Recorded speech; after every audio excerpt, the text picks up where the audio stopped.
Hi, good morning and welcome to the AM News with me, Mapisa Siwidi. Now, in our first story, government is on the heels of an exporter who attempted to smuggle out of the country 5 full containers of rosewood through the Tema port. Now, this is despite the April 2019 ban on the harvesting and transporting of rosewood instituted to save the endangered tree species. Now, the latest seizure at the port followed a tip-off from the Energy Commission, which suspected the containers contained charcoal. A team of government officials led by Deputy Minister for Lands and Natural Resources, Benito Ousubayo, visited the Tema port and inspected the impounded containers. Kweku Asante was with the team and filed this report.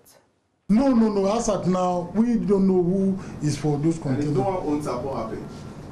Since early 2019, government has banned the felling, transportation and exportation of rosewood, but in spite of this ban, some people were still trading and still exploiting the loopholes in the port system and exporting them abroad.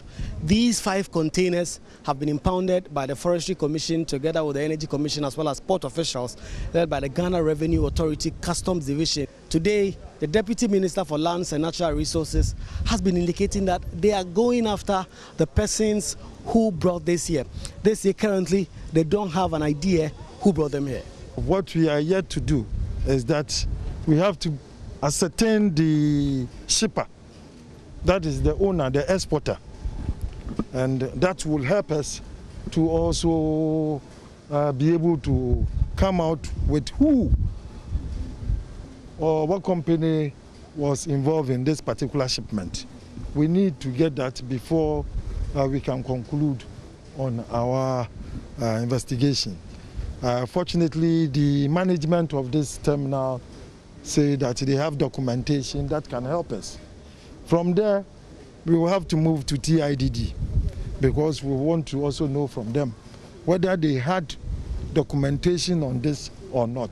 The Forestry Commission boss, meanwhile, says they are tightening their procedures across the nation because concerns are these rosewood were transported from across the country with numerous Forestry Commission stops across the country, and they should have been able to detect this. So you can stop some of these suspected trucks and inspect them, but unfortunately you can't inspect every single truck that probably is on the Accra-Kumasi road.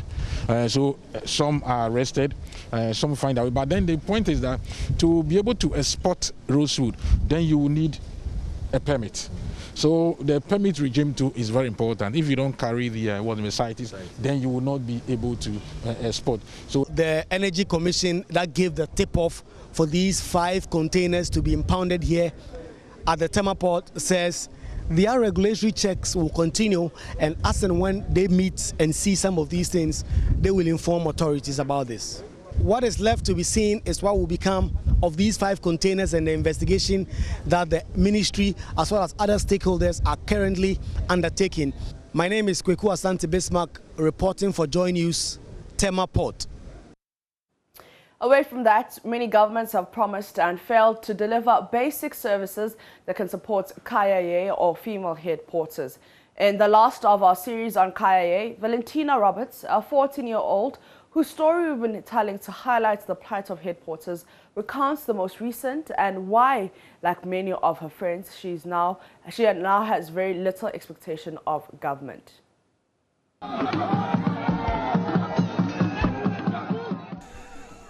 It is Tuesday, November 5, 2019. Vice President Mahmoud Bawumia has come to Old Fadama. He has a high-powered delegation of government ministers following him. The entire slum is at a standstill. Thousands have come to meet him in pomp and pageantry. Mr. Bawumia says he is the first sitting vice president to have come to the slum. Valentina is in the crowd too. The lives of the people of Agboboloshi matter as much as the lives of the people of East Legon or Cantonments.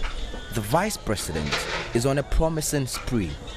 Washrooms, toilets and bathhouses, he says, would be built in the days that will follow his visit. In all, Yebesi 8-unit toilets, 4 8-unit toilets, 32 toilets in all, among the people of Agbogbloshie. Community center ha ye jinayi say ehie ahaso na mudimo ejumade wa ha community meetings enti Nana Akufo-Addo say yensensi SARS community center emamo enye no story building na emamo so that mobetime ayem ejuma wo community center. The government has also put in its budget for 2019 a hostel facilities where Kayayes will sleep and is going to set up a scheme to train more than 10,000 Kayayes to start their own businesses. It's been 2 years. None of that has happened. He didn't honor even one of those promises. Once you make up a promise to do something and based on the basis of which people vote for you, there is the reason for you to come back and honor that promise. So if you don't do it, as any normal human being will feel, it's bad. As Ghanaians who pay tax, there is the need for those basic amenities to be provided for them. You cannot promise and you are not doing anything. And we are following you. You just come and give out 20 cedi, receiving. Sometimes everybody voting then our top points now they are my. Because we said we should continue the work. We shouldn't change any work. So you don't want our life to be changed. So that we should continue to carry the kaya. Kayo, we do something myself and we should see. And to Amaka Fabina believe best let's have you see here government as a palamafa. Lafa Adahan. At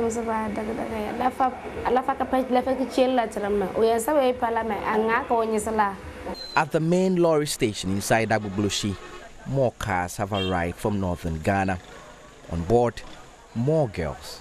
Many of them tell me they are here to do kayae. And the conditions they live in when they come here is worsening. Away from that, stakeholders in education at Paga in the Kassina and Nkana West district of the Upper East region are worried that the current state of the Paga Senior High School could lead to a poor performance of the students in their final exams. The school currently operates from an uncompleted E-block built under the John Mahama NDC government as part of the Community Day Senior High Schools. Also, the school's girls' hostels, which was gutted by fire at the beginning of this year and is yet to be repaired and now at the mercy of harsh weather. Albert Sori has the rest of the story. The Paga Senior High School has a student population of nearly 800. The school was started in the year 2010 as a community senior high school. It was absorbed by the government through the Ghana Education Service in the 2012-2013 academic year. This E-shaped block was constructed for the school by the John Mahama-led NDC government under the Community Day Senior High School projects. Although the building is largely uncompleted, the classrooms are being used and a long hall within the building is being used as a makeshift hostel for some of the boys. This is because the Paga Senior High School is officially a day school, but most of the students come from faraway communities and it would be impossible for them to commute to school from their homes on a daily basis. Therefore, management of the school, in collaboration with the PTA, managed to get a hostel for the boys and converted this Get Fund 12-unit classroom block into a hostel for the girls to make it more convenient for them to be able to attend classes. However, in January this year, the top floor of the hostel was gutted by fire. Vitus Anchir is the headmaster of the Paga Senior High School. Yes, those who were occupying this top floor, there were about 100 girls, students. But after the fire got burnt the place, we appealed to the district assembly. The support they had for us was to come and then put louver blades and mosquito nets in one of the E-blocks, one of the open rooms. It's a conference room, more or less.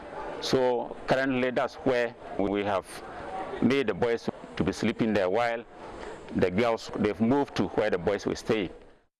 The building remains a death trap nearly 6 months after the fire disaster. With the rainy season setting in, the school management fears that the building could eventually collapse if it is not immediately repaired.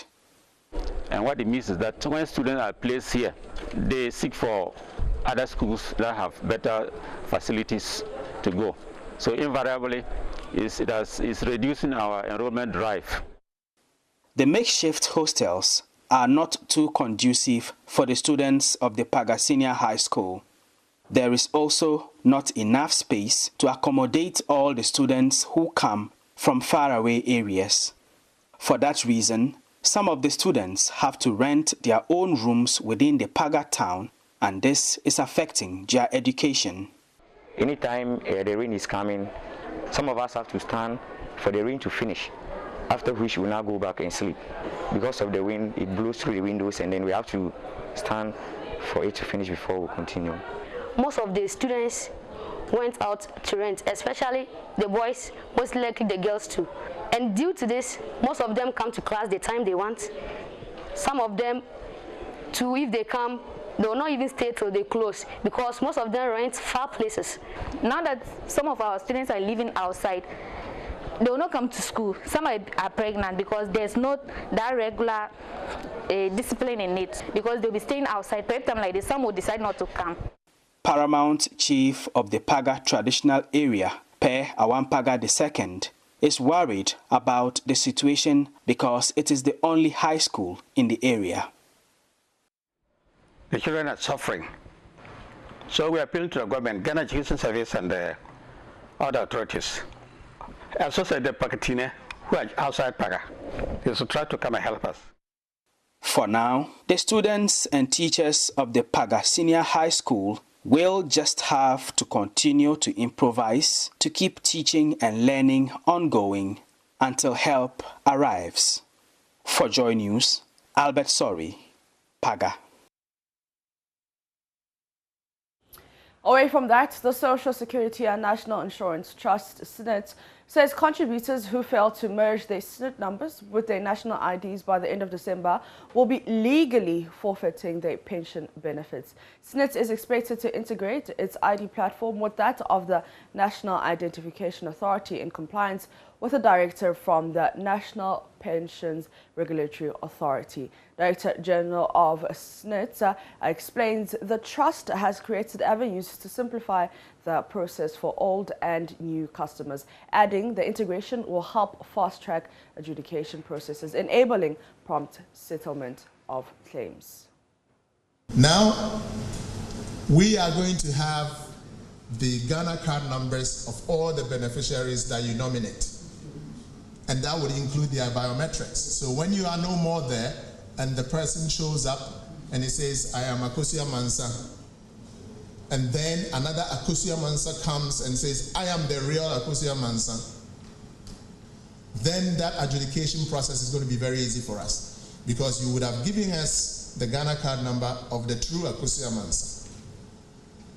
And all we then have to do is to go to NIA, the single source of truth, for them to tell us who is Akosia Mansa.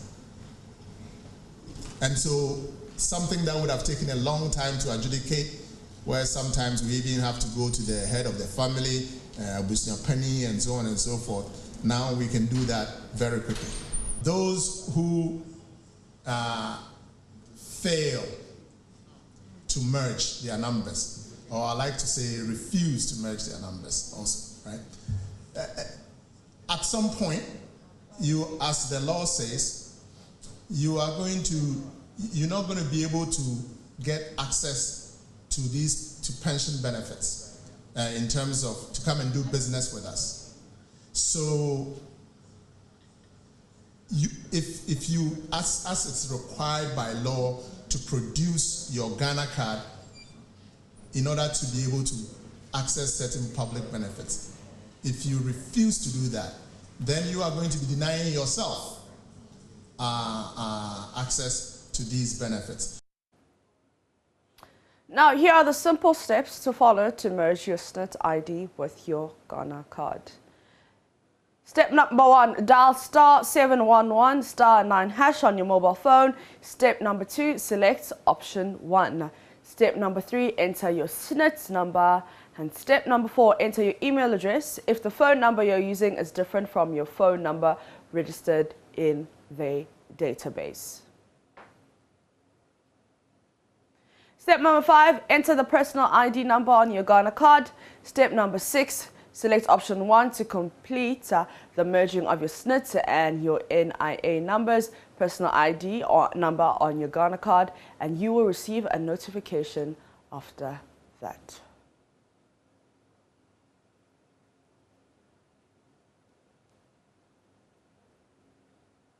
Away from that, a member of Parliament for Amasaman, Akwesi Owusu-Afrifa, has called on all Ghanaians to support the fundraising efforts to pay for life-saving surgery to separate the Bansa twins who were born conjoined at the head. Super Morning Show host Kojo Youngson has details.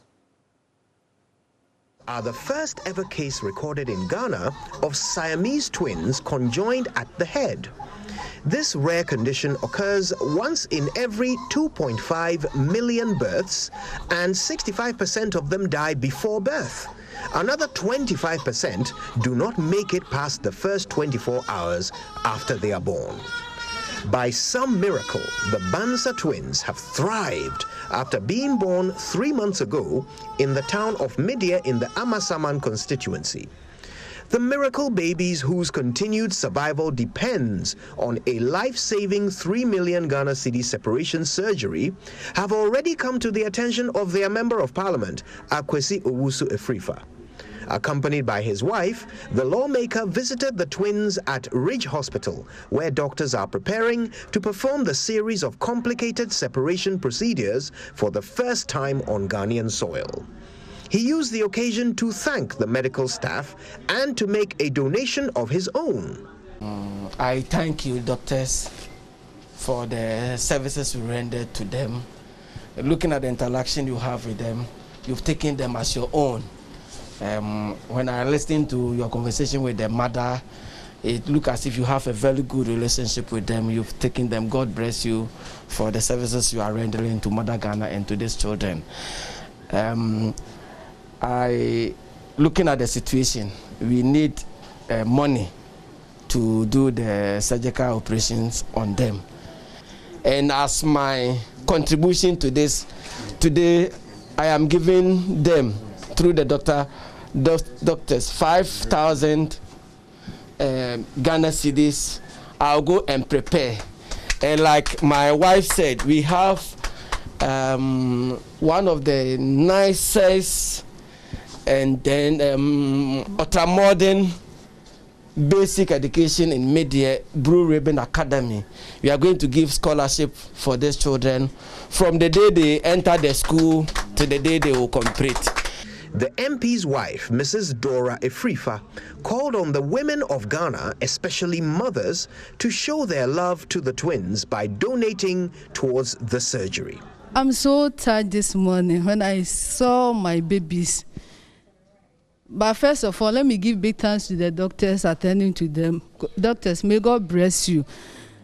The baby are well healthy, but when you see their condition, they need help.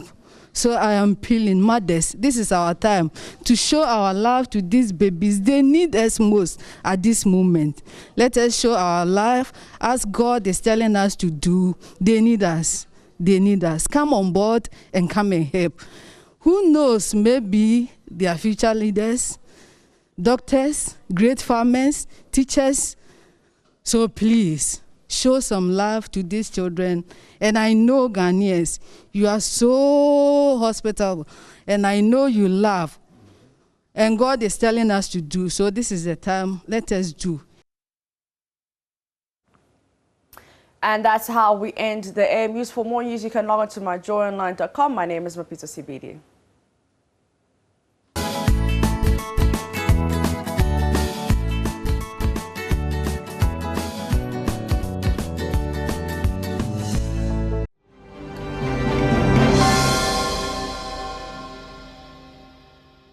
It's a throwback Thursday, and that's an old one from Lionel Richie. Hello there, good morning. This is the AM show. Mapito CBD just brought us the AM news. Now it's time for us to look at the newspapers. Benjamin Akapo is off around town, and so Joseph Akablay is joining me via Zoom so we can do the newspapers. There you are, Joseph. Good morning. And this is hello, Joe. Okay, it's either. Okay, I think there's a challenge connecting the sound.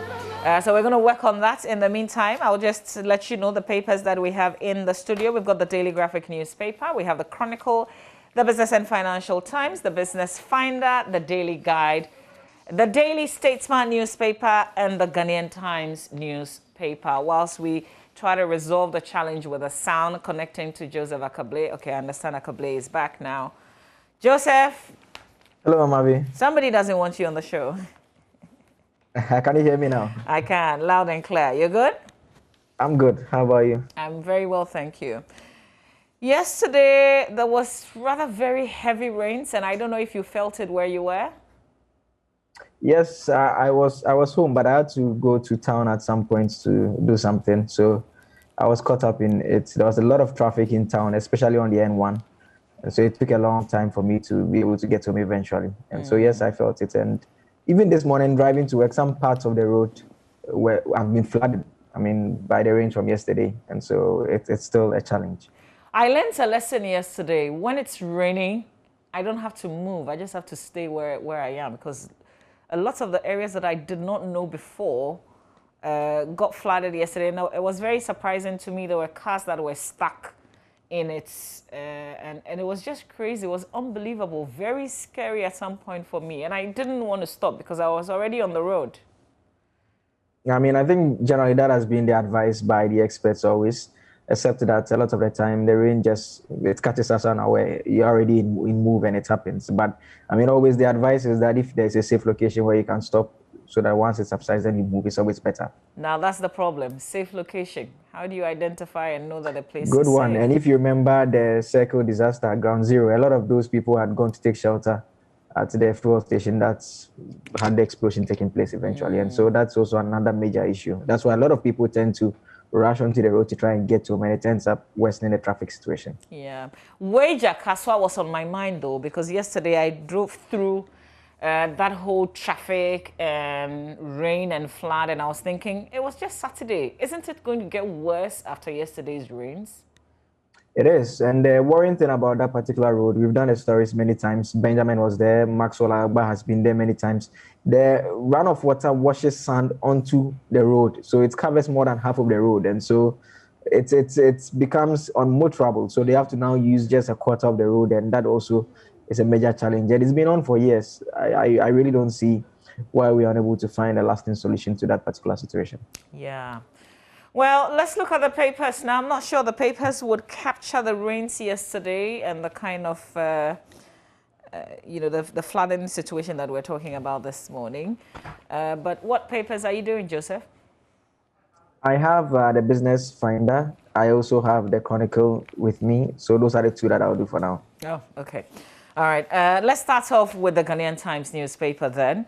On the front page, we'll build on gains, reforms that got Ghana delisted from FATF, according to the finance minister. And this is the money laundering situation that the finance minister is addressing. I'll just cross-check that for you on page 18 in the Ghanaian Times newspaper.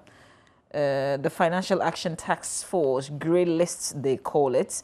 So government has pledged to consolidate and build on the gains of the reforms that got the country removed from that grey list. It follows the delisting of Ghana from the countries perceived to have weak anti-money laundering regime. And this happened on the 23rd of June this year. Still on the front page, fight against Galamsey, Lands Minister justifies banning of excavators. ITU ranks Ghana third in cybersecurity development in Africa.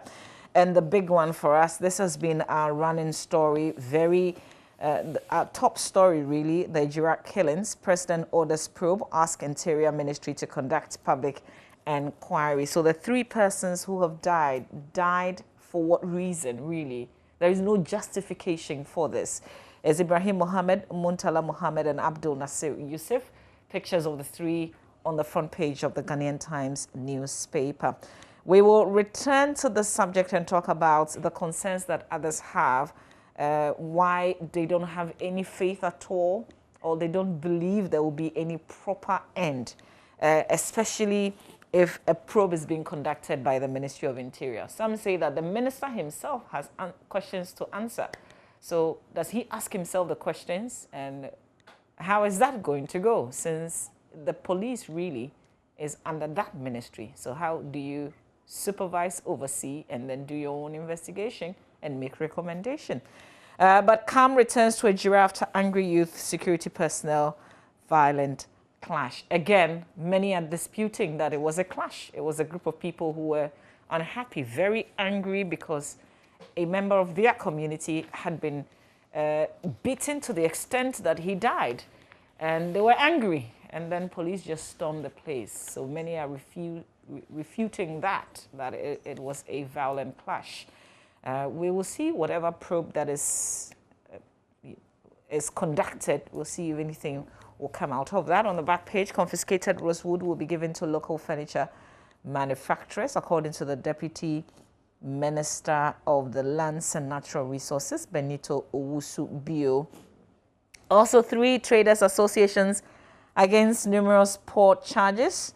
They've reiterated concerns over issues with fees charged by shipping lines at Ghana's ports, which are ostensibly increasing the cost of doing business in the country. So at a press briefing yesterday, the Ghana Institute of Freight Forwarders, the Ghana Union of Traders Association, and the Traders Advocacy Group of Ghana said an earlier directive by the Ministry of Transport to the Ghana Shippers Authority to resolve the issue of fees and charges imposed by shipping lines at Ghana's ports had not worked. That's what's on the back page. On page 3 of the same paper, murder of German woman and daughter. Investigator ordered to appear before court. The Wager District Court on Tuesday ordered an investigator with the Accra Regional Criminal Investigation Department, Chief Inspector Fraser Nutako, to appear before it on July 5. This is for him to explain the delay in the prosecution of the case in which a Burkinabe murdered his German girlfriend, 43-year-old woman, and her daughter, who was just 13, at Kokrobite here in Accra. So the court, presided over by Ruby Intriopoku, noted that since the case was first called on October 8 last year, proceedings have delayed due to constant failure of the investigator to bring accused who had no legal representation yet to court. The rest of the story is in the paper. All right, Joseph, that's it for the Ghanaian Times. Okay, so the front page of the Business Finder now, it has this story about don't kill, destroy companies. ICU charges workers, and Ghana off money laundering list regains confidence of investors. Also another story on the front page of the Business Finder. SNIT to save $17 million through merger with National Identification Authority. Also on the front page. The front page of the Chronicle newspaper now, it has this story about the police seize 2,882 AK-47 bullets and M16 rifles from suspected armed robbers, and trigger happy Abongo boys in trouble. Unhappy Commander-in-Chief orders probe. That is the Ejura shooting that this story is on. And FATF lauds Ghana's anti-money laundering policies, also on the front page. The other story has to do with SNIT NIA cards to merge soon. I have actually merged mine already. I followed the short code that was announced by SNIT, and I did that. And so you can do yours as well. So those are the front pages of the Business Finder and the Chronicle newspaper. All right, let's do the Daily Graphic then. Front page of the Daily Graphic. 22 notorious robbers wanted, 50,000 Ghana cedis reward for informants. Comes with a picture of James Opon Bueno, the IGP. Will there be a shake-up or not? That's also another trending conversation in some quarters. Levy to fund mental health advocated. Delisting from money laundering, investment inflows to swell, according to Finance Minister. In Ghana, ranked Africa's third in cybersecurity. Junaport justifies burning of excavators. Very coordinated headline. I think there was the Ghanaian Times and the Daily Graphic newspaper. Very familiar stories. In the center spread, over 9,000 customers benefit from GCB loans. 34 individuals, companies honored at Product Awards. And then a former Deputy Minister of Food and Agriculture, Dr. Ahmed Al-Hassan Yakubu, has called on Africans to use the African Continental Free Trade Area Agreement to boost agriculture. On the back page, traders have begun settling at the Ajin Kotoku market as they hurry to beat today's deadline for the relocation from the Agbogboloshi market. Our cameras were there yesterday. We've got cameras there today. And also Ajin Kotoko. So we'll tell you the story of the relocation. But there's a group that says that, you know, essentially it needs more time. The people need more time to sell off what they have before they can relocate. That's also coming up as one of our main conversations here on the show. And then Fisherfolk call for livelihood support as closed fishing season starts. Joseph, did you see the fisheries minister closing the sea? Yeah, with the big key. I mean, the part of the video that excites me was the heated debate about whether she should turn the key clockwise or anti-clockwise. For those of you who haven't seen it, yeah, director, please kindly search for that video for us. I saw it on Facebook yesterday. Unbelievable. Is this something that's been happening? It sounds like it's or it looked like it was like a tradition. The close season has been happening, but in terms of the pictorial situation of locking it with a key, that is unusual. I've not seen that anytime soon. But like I said, I enjoyed the debate about whether if you turn it clockwise or anti-clockwise. I mean, they were not clear in their mind how to lock it or whether they were unlocking it, but eventually they were able to lock it, and so no one will go fishing anytime soon. I like her patience though, because she was waiting on them to give her the direction as to lock it this way or that way, and eventually I think it was this way, wasn't it? So, yes, so C is locked, right? Yeah. Oh, Charlie. Yeah, Brett. Okay, that's it for the Daily Graphic. Any special stories you are interested in? In the graphic? No, I thought you were going to go through. Okay, no. Let me do the Business and Financial Times, and then Ejira is still very much on my heart, so we'll talk about Ejira. Yeah. Front page of the Business and Financial Times, NPRA retrieved 6 million Ghana cedis from recalcitrant employers, targets 40% pensions coverage by 2026. Informal sector struggling to adapt to new normal as sector's recovery is still below pre-pandemic levels. Total vehicle sales declined by 17% in 2020, according to a Stanbic Bank research. I mean, it was a tough year in 2020. I'm not sure a lot of people would have bought vehicles. Even if you did and you were using a loan, you didn't have cash to buy. You'll be thinking about how to pay back. So I'm not surprised that vehicle sales went down by 17% in 2020. All right, that's it really for the Business and Financial Times. But Joseph, you asked me what stories I wanted to highlight. I want to stay a little while with the Business and Financial Times, the pension situation, the fact that the NPRA says it's retrieved 6 million Ghana cedis from recalcitrant employers. But I've been thinking, Joseph, it's not just about employers paying pension, right? It's also the amount that they pay, because a lot of businesses have become really smart. So they're channeling a lot of the payment to, other benefits that they don't have to pay taxes on or, take pension out of. And I think that if we're not careful as individuals, as people who work for other businesses, when we retire, we'll suffer a great deal. I think you are being very diplomatic about what you are saying. I mean, the point you are making is that, so assuming you are supposed to be paid 1,000 cedis as your take home so that they pay pensions on the 1,000 cedis, what the businesses do now is that they are actually going to put on record that your salary is 700 cedis, while the 300 cedis becomes allowances, which means that they are not going to pay tax on the 700, neither will they will not pay tax on the 1,000, neither will they pay pensions out of the 1,000, rather it will be calculated using the 700. Workers tend not to complain because they are getting 1,000 anyways, but what they are losing out on is that the state is losing money by the way of the income tax supposed to rake in, aside from the fact that your own pensions contribution you're enjoying now, but it's lesser than it ought to be.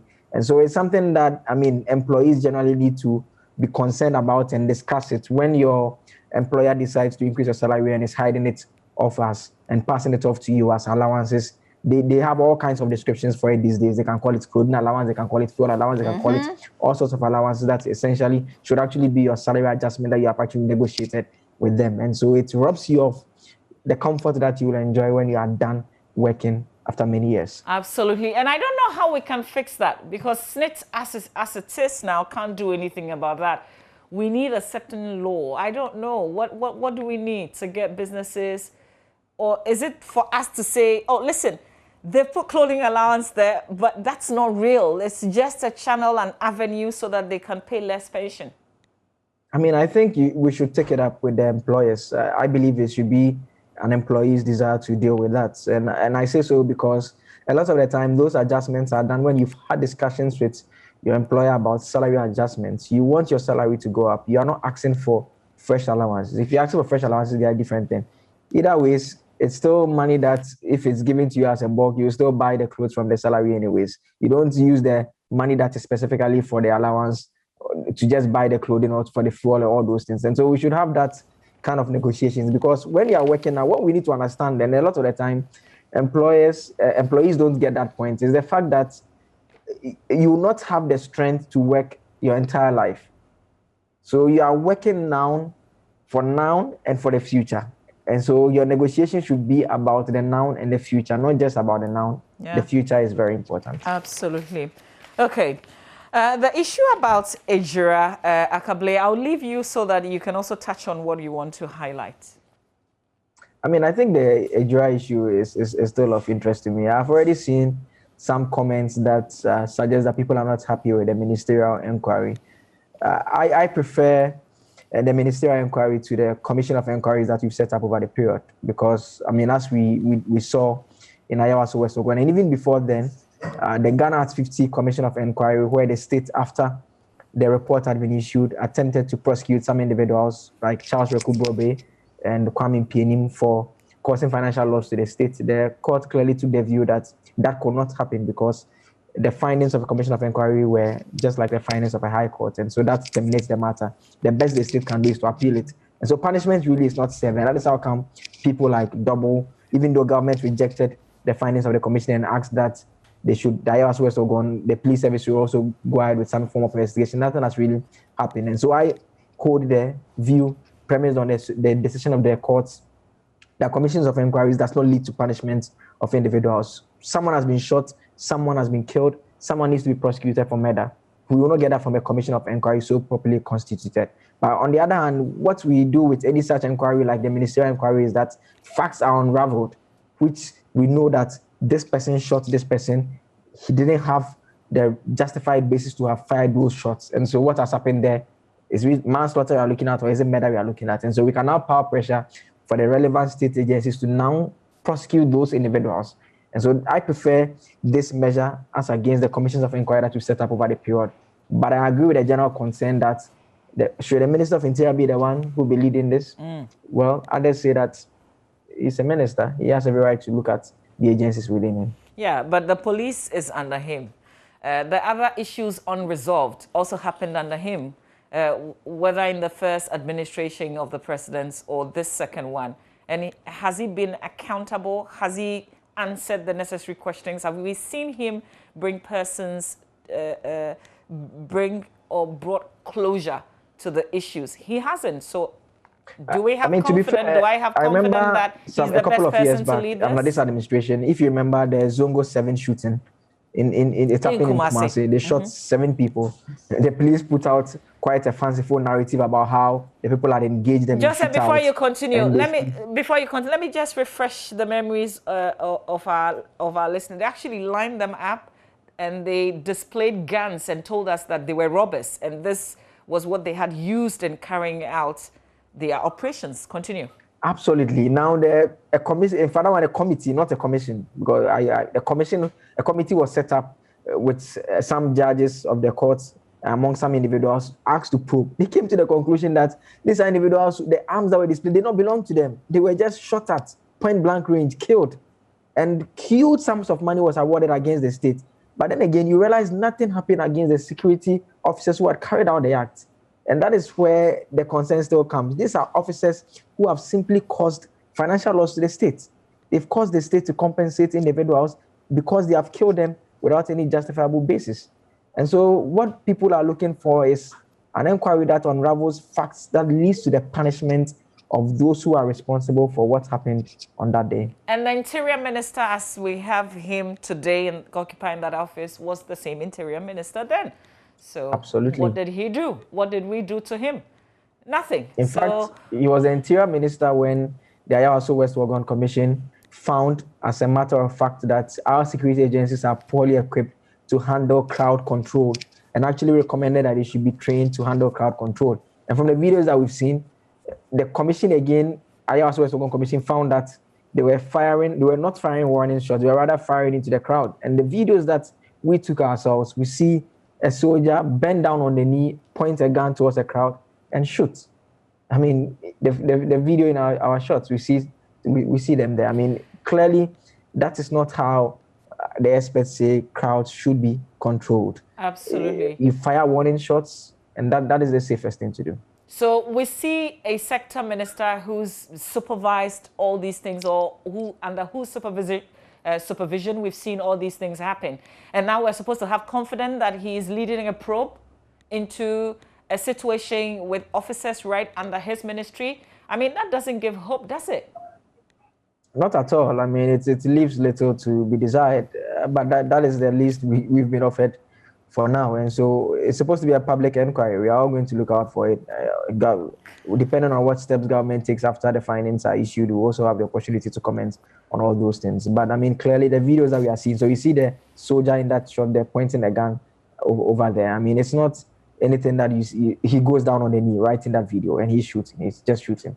You don't do that. I mean, it's so worrying. It's not the very best, and we don't want to see this. We want to see you fire up in the sky to disperse the crowd. And even you could see from the video that we are watching that when they were firing the warning shots, the people were running away.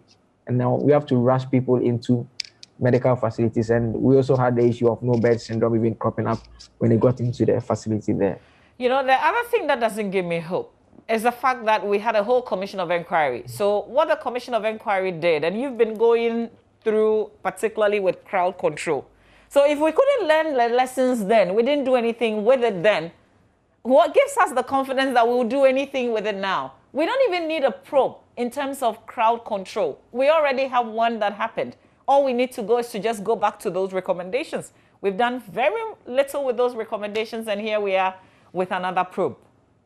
I mean, we're just going around in circles. It doesn't resolve our issues, and we keep doing it. Anyway, I guess we wait to see. 10 days he's been giving to do this.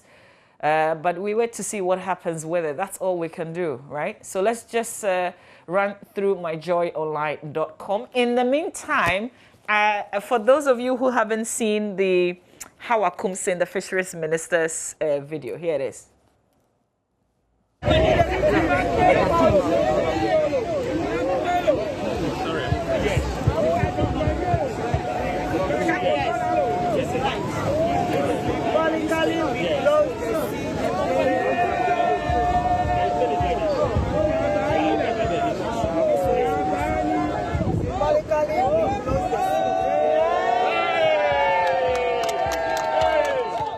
Okay, if you're not Ghanaian, you probably won't understand this. I only got to understand it yesterday. That's the minister symbolically closing the sea for the first season. What it means is you can't go fishing. Is that it, Joseph? Am I even getting it right? Yeah, you're absolutely right. So there's a period from now till August before you can, it will now be open. So I guess there will be another ceremony for to open it. So for the month of July, the sea is closed. Yes. If you don't know, we're telling you the minister has closed the sea. The scientists recommend that it's more or less like a fallow period of sorts, so that we don't harvest too much and finish up all our fish stock. And so sometime in August, we'll look forward to that big ceremony where it will be open for our fisher folk to have the freedom of going out to fish. Is it that we play too much, or this is all tradition and culture?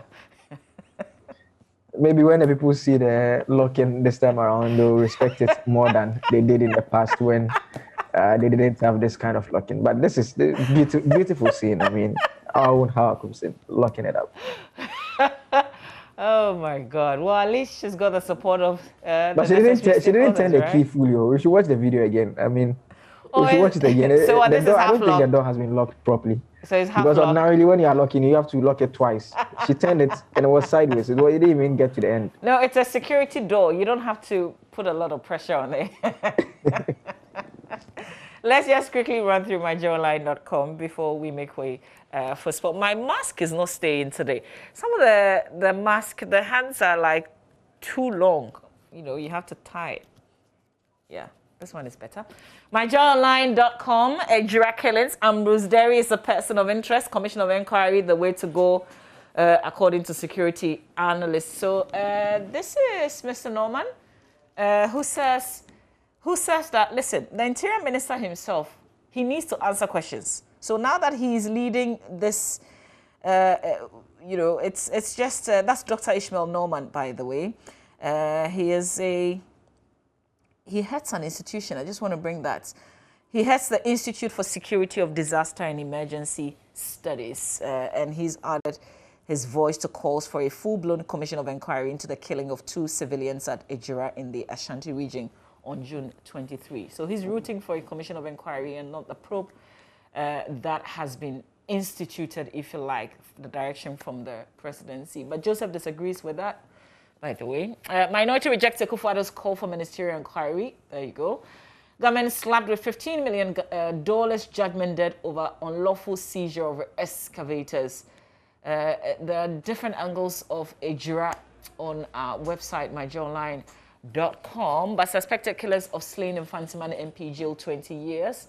Police CID making that revelation yesterday. And then on the... Well, there's the minority, there's also the majority on the Ejira. On the 2021 census, 1 census enumerator dead, another injured in accident. So they were, oh God, really, really unfortunate. We want a lot of people to get involved in the counting exercise. You have to be counted. But this is an unfortunate incident of 2 enumerators who were on their way to carry out their work.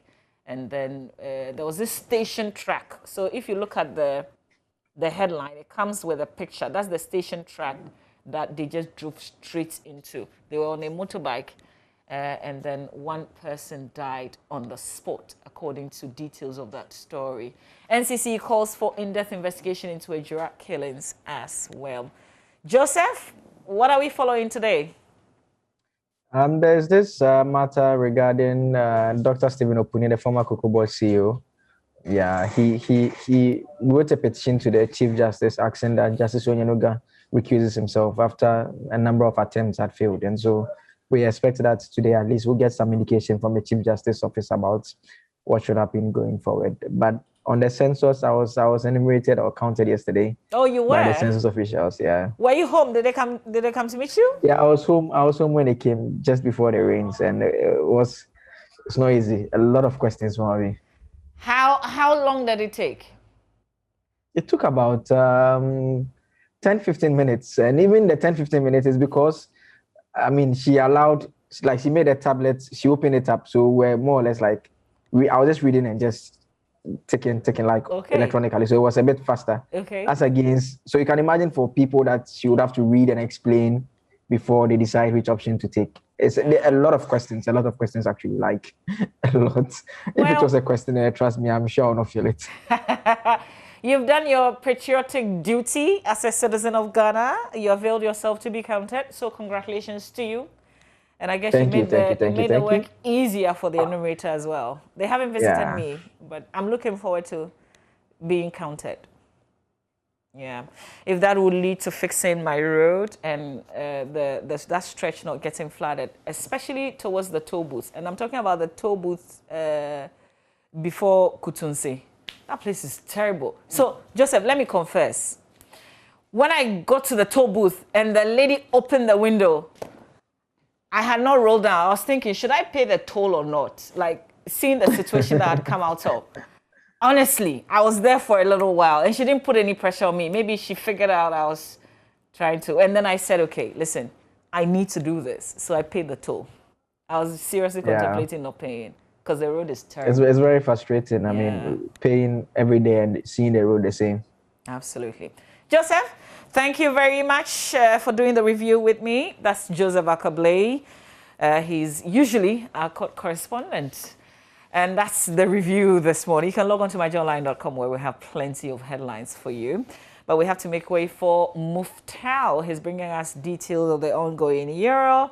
There's talk of our local league as well. There's Wimbledon also happening. And I told you, the English players, whether it's football or it's tennis, they're just overrated. And Nimore comes back and he's making all the headlines. He's got details of all the games. Stay with us.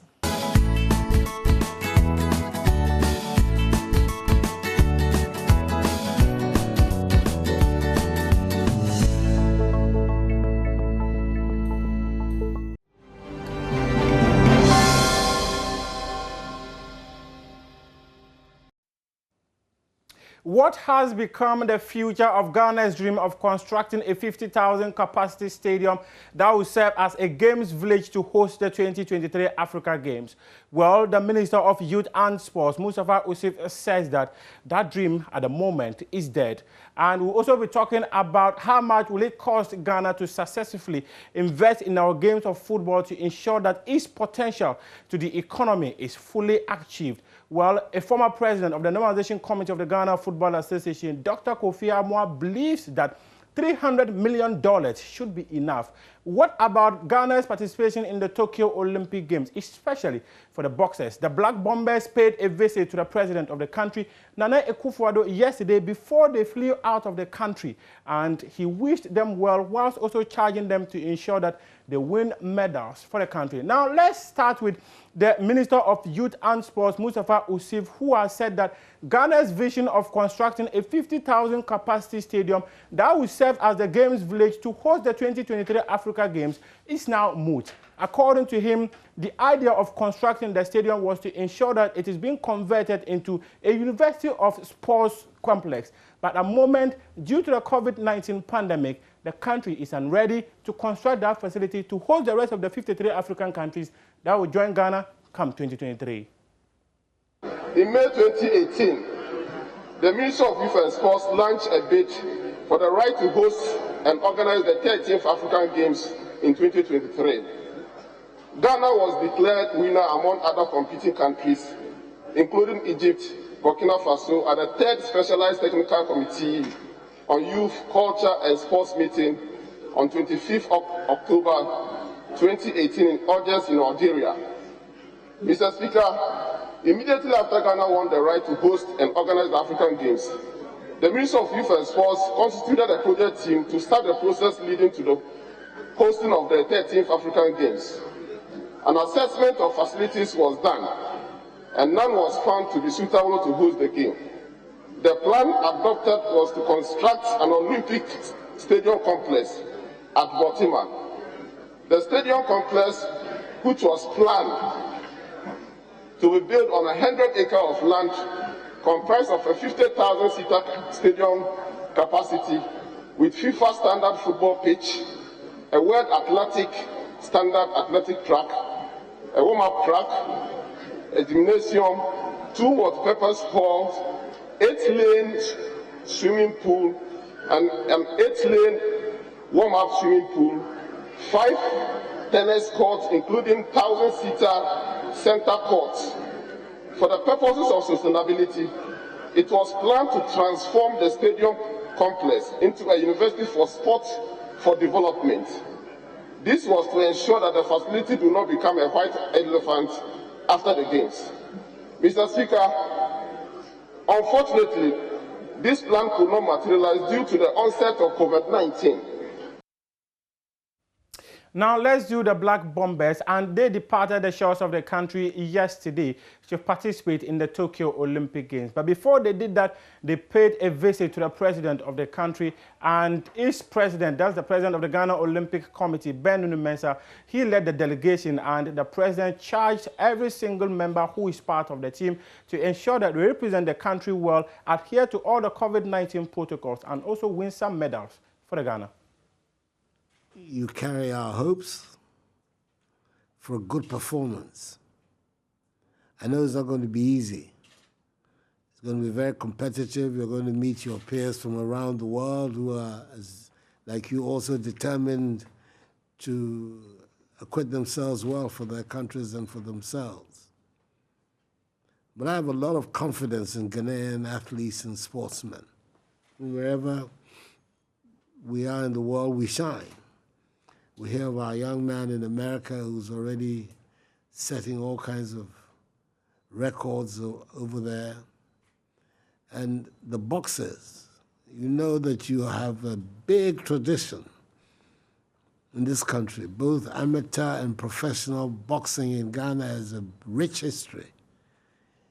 One of my contemporaries did very well at the Rome Olympics. That's Eddie Blay, who's the elder brother of the chairman of our party, Freddie Blay's elder brother.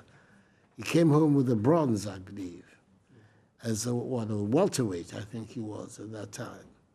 But the boxers, when they were introduced, I wasn't told what your weights are. Shawad, what are you? 52, flyweight. Okay.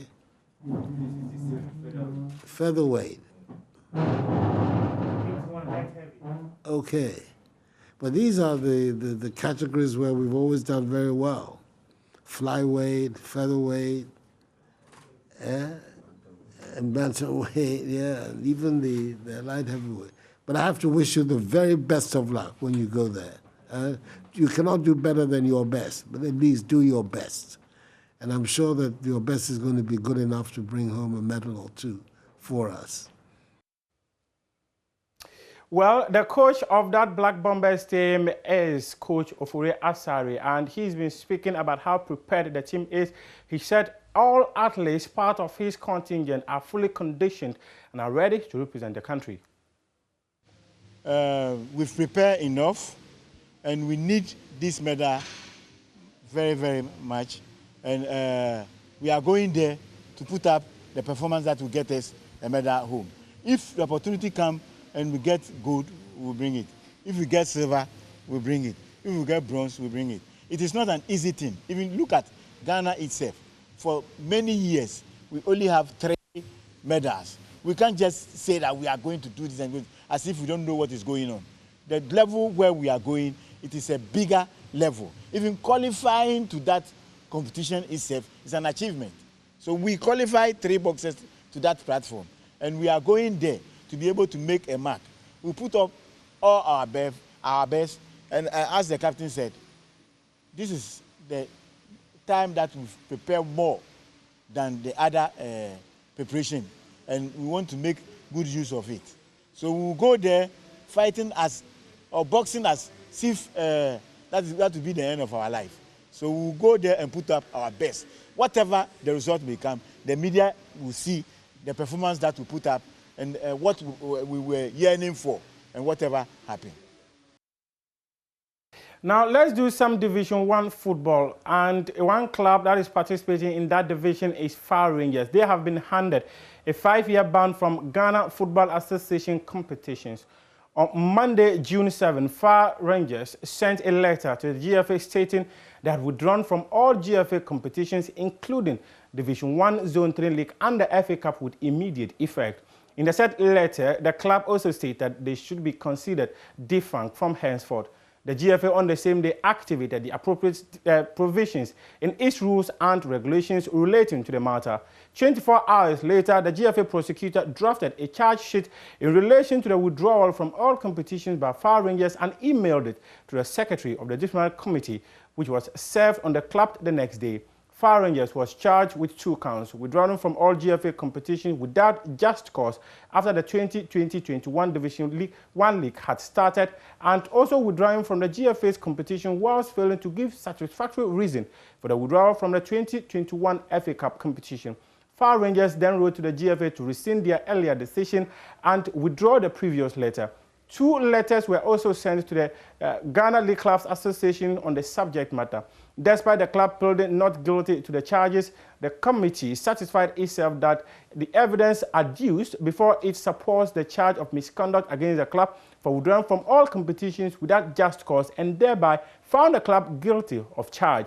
Having found Fire Rangers guilty of withdrawing from the 2020-21 Division 1 League, the committee hereby imposed the following punishment on the club and its shareholders. That is, for the directors, Fire Rangers is hereby suspended from all competitions of the Ghana Football Association for a period of 5 years, effective this 2020-21 football season, in accordance with Article 13.3 of the GFA Division 1 League regulations, and Fire Rangers shall only be allowed to join the Regional Football Association League upon their return after 5 seasons at the lowest league of the region. The shareholders and director of Fire Rangers FC on the records are hereby also banned from all football-related activities for the period of 5 years, effective immediately.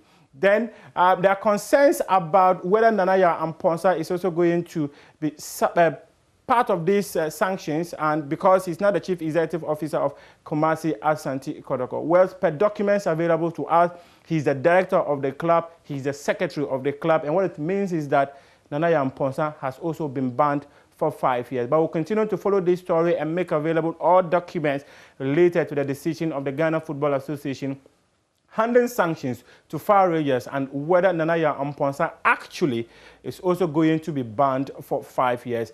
We're also made to understand that Fire Rangers are ready to fight the decision of the National Committee of the GFA to the highest level, as they feel that this ruling is unfair and unjust.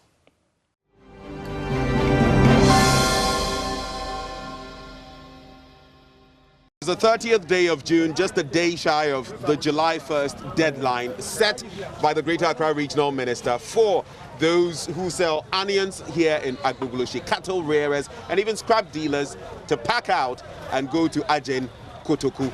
The question is, what is the current status of all of these people? Some of them have carted off their goods, the pellets and everything. Others are yet to move.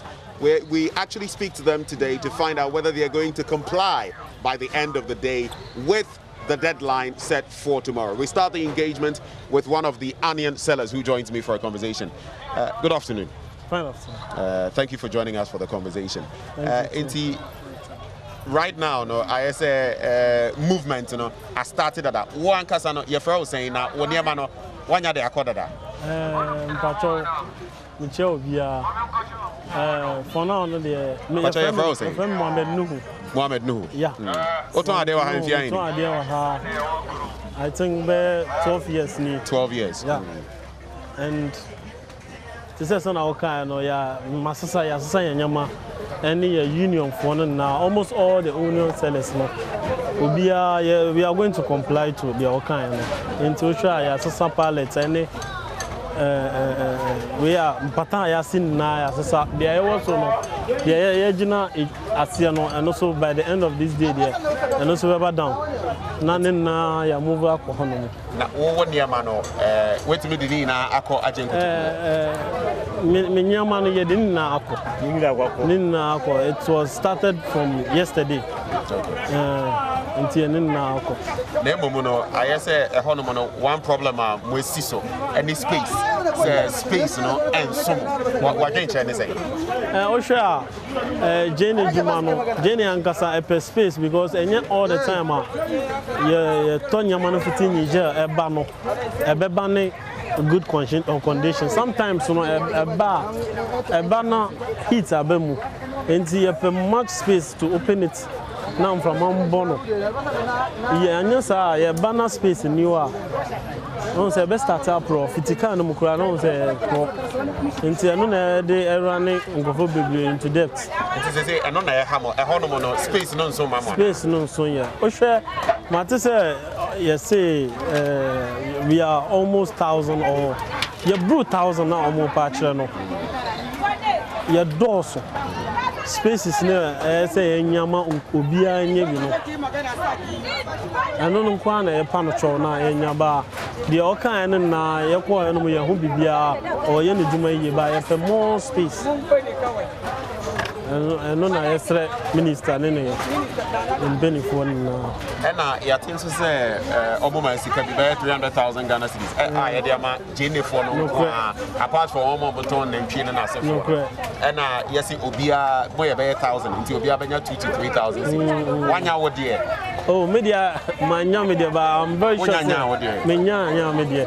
ba I'm very sure say ansana bibia be wie no scan be free committees minister the action me same no to our leaderships and from them then ever descended to your grounds no until the air pan no say space no on hwem my biom on my more space so that onions no you betime bie no no na yesre nti ne be twa to no den biem na obetimi aka yen fa ne say nka Henry Cote minister no ha edru maybe people can say modern alcohol spiritualist ho am pese mu kuno sa ne mani na bae nti friction bia ni ho ntawa bia ni mo jenefo no any regional minister no na edru maybe o se mu pese mu kuno no yeso yete sa say yete sa say yesi yemu ebi mo say o mekuno ba we yan pepe for ono onim is with Muslims enye ene mate say ye call there ba no cry say he is partially a Muslim so ono onim say we will not do that yeah to me yes I am fan am do bias tension na rise here no ene dey nkasankasa bebre ba ye no ba o hwa ya comply to the all patch or person enye no yan person soldiers mba be gidi bia ye no omo no untimi fa aban oh de bia untimi fa aban no we aban de wa onim omo na omo hwe yen so enti na ansa na omo beba no obehun se ya yedwuma no kra ansa na omo beba no enti ye da omo ni na ase for the wire man na you know, that's the so that is Nuhu, one of those selling onions here. Just to summarize what he's been telling us, some of the chief problems they are facing have to do with space.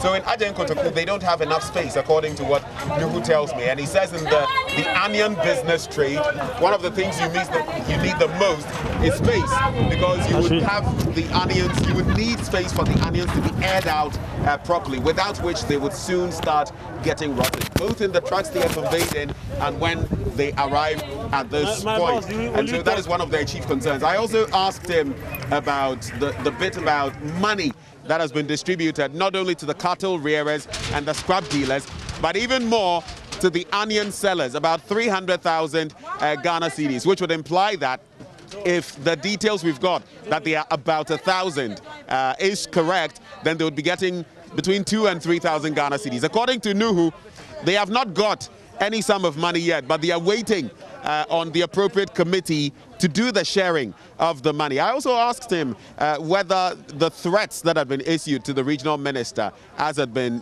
captured in many media outlets, was true. And according to him, he said when temperatures rose, some people may have made some of those threats, but that for them, they are Muslim, they don't deal in any such things, and that they are complying with the order to avert any encounter or clashes with the military, for example. So they are in compliance with the order. They have moved their sacks of onions.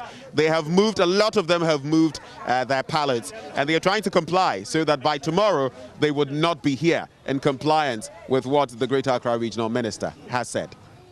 So it's not only the onion sellers who have been affected. Those who sell in this community or in this area have also been affected, selling sachet water, tea. A number of them are complaining bitterly. Good afternoon. What's your friend? Your friend Rakia. Rakia, then out on what? Provision store. And as I say, Abase, some free hano. What you say? Every day, your crowd say, I said, Jenny, I see Jenny for no. Why I turn drinks and in Yaman say, I'm so bad. Say mo so mo pe baby my name so ni anko na enko yes continue because intimate na fie sa. Intimate na fie so mo hwe no mo ye bibi mai. Na mo business no mo intimate to aso ha. Say agbolushi hustle. Debi intimate to aso on mo kra. Enti mo pese mo to mo e wo Agyen Kotoku ho. Debi kaso on ma Agyen Kotoku space dey say enough. Ya chicha ma obia eti space no eti pese ntu omo kaso on mo ya eti on hwe ye bibi ma yeso ye nko on because intimate na fie sa o say on hwe ye bibi ma enti aban an regional minister na minister no ye bibi ma do ye na ye on ye bibi ma wa pama eyi ma for dwa na efri onum de ye na ye man o hwe ye bibi ma do ye na ye kura wa pama ye na obeda hanu ma na de na oba be on hwe ye bibi na what you say or patch say or pese Accra Accra basa nim say Accra basa ye gidi say ya on my time but maybe end of this year kra on my kra fine but gidi say ya mama and you push it now I'm ready indoors Accra die kra dan ko dem na ye ba be 2 kra ye ma 3 months wunya bu ko appeal kra po ye sa ma 3 months o say ye ma ye bibia 7 weeks say ya ntu say amegina akwa me 5 million be fa table ma o container na see ho no enwa container na kitwa we cash 5 million asana be fa o de akọ baby me nya baby po me ko say dominance na me ko say Agyen Kotoku na me ko me I don't know me wo keke enti enini ye na gina ni skapwa fita homachi amija mi kunu mi ba mi gina ha mi ndidi yensu mi ya sorry yensu enti omo moton jene omo hwe na ntwe so na asefo no ya tisika akra omo nsa nya nka enti ati amo enti monso no mo pese ye ma musika ba miss me tutu me patanu kra me patanu ye 4 million patanu fita hani wo mututu ye boys boss am 4 million kebu ni so mu si 5 me pa mo to santa me ma mu 2 million and o mu gi ye me pa mo to me kutu pa mo to say o mu ye nyame and me ma mu 2 million santa o mu ko enti we da be ye tu ama ko 4 million 3 million 4 million 3 million enti on compensate enti say no then am be kan che regional minister na ne aba do why nu ye na but wan bomodi anka kan momodi bon ka ma ye bibi bisa ye ni na ye aban ba say 3,000 ye ni na ye aban ba anka bisa on shamu mai wow wan shamu mai na mpacho ye feel say ye feel me Agyen Samira okay adi akunya because so that is these are two of those who also sell right here, Rakia and Agyen Samira, and they are also saying that well it shouldn't just be the onion sellers and others who ply their business here that should be taken care of, but they too, because they've virtually been here for a very long time together with the onion sellers. This is where they get their daily bread, and if they are being moved, some provision should have been made for them as well. They are saying, for example, if you look right behind me, that container right there, basically, they are saying that is for one of them, Agyen Samira, and she says it's going to cost her about 500 Ghana cedis to convey it to the next point. And so they also want some form of compensation so that they can move seamlessly to Agyen Kotoku and its environs. In fact, they don't know where exactly they are going because there's no spot for them, but they want some money to also move. That is their concern and that is their disappointment. Else, according to them, their daily bread would have been taken from them.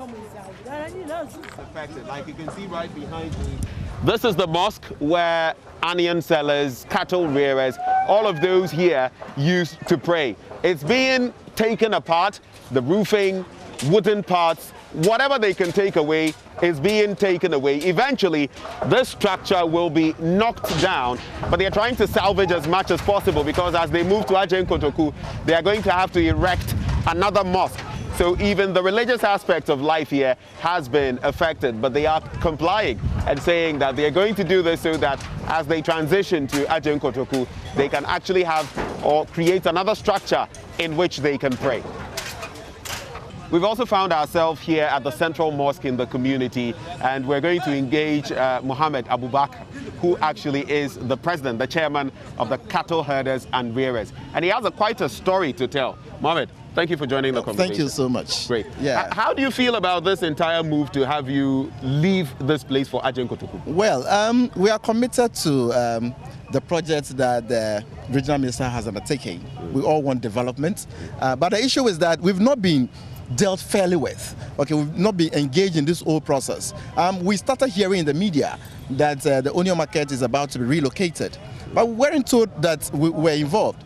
Just about, say, from 19th, they said there was a letter of this month. There was this letter they brought to us inviting us to a meeting.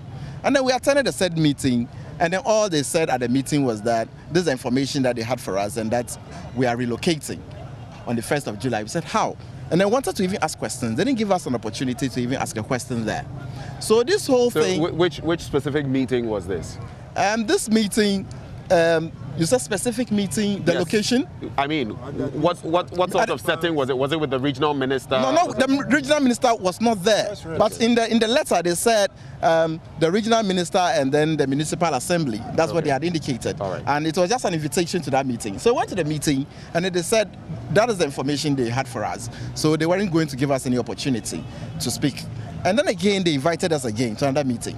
So we thought, oh, this is another opportunity for us to be able to. We went and then they said the 1st July, they're on their feet and that they are not going back on the 1st July and we are leaving on the 1st of July. Okay, so just for clarity, so it means all this while they had been speaking to the onion sellers and you only got wind of the fact that you had to move on the 19th of June. Exactly. So it's only at that particular time that we realized that we were involved. So we've used all the avenues that we could to even engage them on the research. Say, look, they should give us time. Even we are dealing with livestock.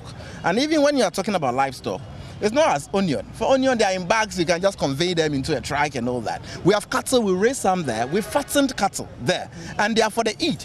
We are to sell them during the Eid festivities. And now these cattle, once you convey them to another place, that means you are going to dispose them off. They are going to be slaughtered or something. But if you don't do that and you are sending them to a different location, you will not get them the way, or all the gains you've gained, you lose. Fattened cattle, they cannot even survive, even if you send them to another area out of the city where you give them the cassava peels and what have you, they will not survive there. So you see all these strains, and we've gone through a lot. We've tried, we've used various avenues for this story to be heard. We went to the National Chief Imam's office and then we laid these grievances. We said, look, we are committed to living. The land is not for us. We cannot make any legitimate claim to it. But give us the opportunity to dispose of our cattle during the Eid. And the Eid is just how many days away? It's from 20th. 20th of next month is the Eid. And the onion market, that is, look at the structures they have. They have left. And the focus was on them. We had just only 10 days. So you see, for the sake of natural justice, they should just hear us. We are Ghanaians. So in other words, your story has not been heard? At all. Not at all. And even at the said meetings, we were not given opportunities to even express our views. So the engagement that would have gone on, we want to move you, and this is the plan, and they should have engaged us together with the onion sellers. They didn't do that. So all along, we're sitting behind thinking it was the onion sellers, just to be told that we are involved. So this was a sort of surprise. Surprise! And you see, what we deal with is even more delicate. You have close to 5,000 cattle over there. And how are you going to move this cattle? Where are you moving them to? So let me ask you, what is the plan now? Are you going to comply? By tomorrow, you should be out of there. Are you going to comply? We are confused, actually. We are confused. And we're still pleading with authorities. I just spoke to the MP, and I told him, look, we are committed to living. And then he said, yeah, okay, if the good faith is there. I said, no, we'll leave.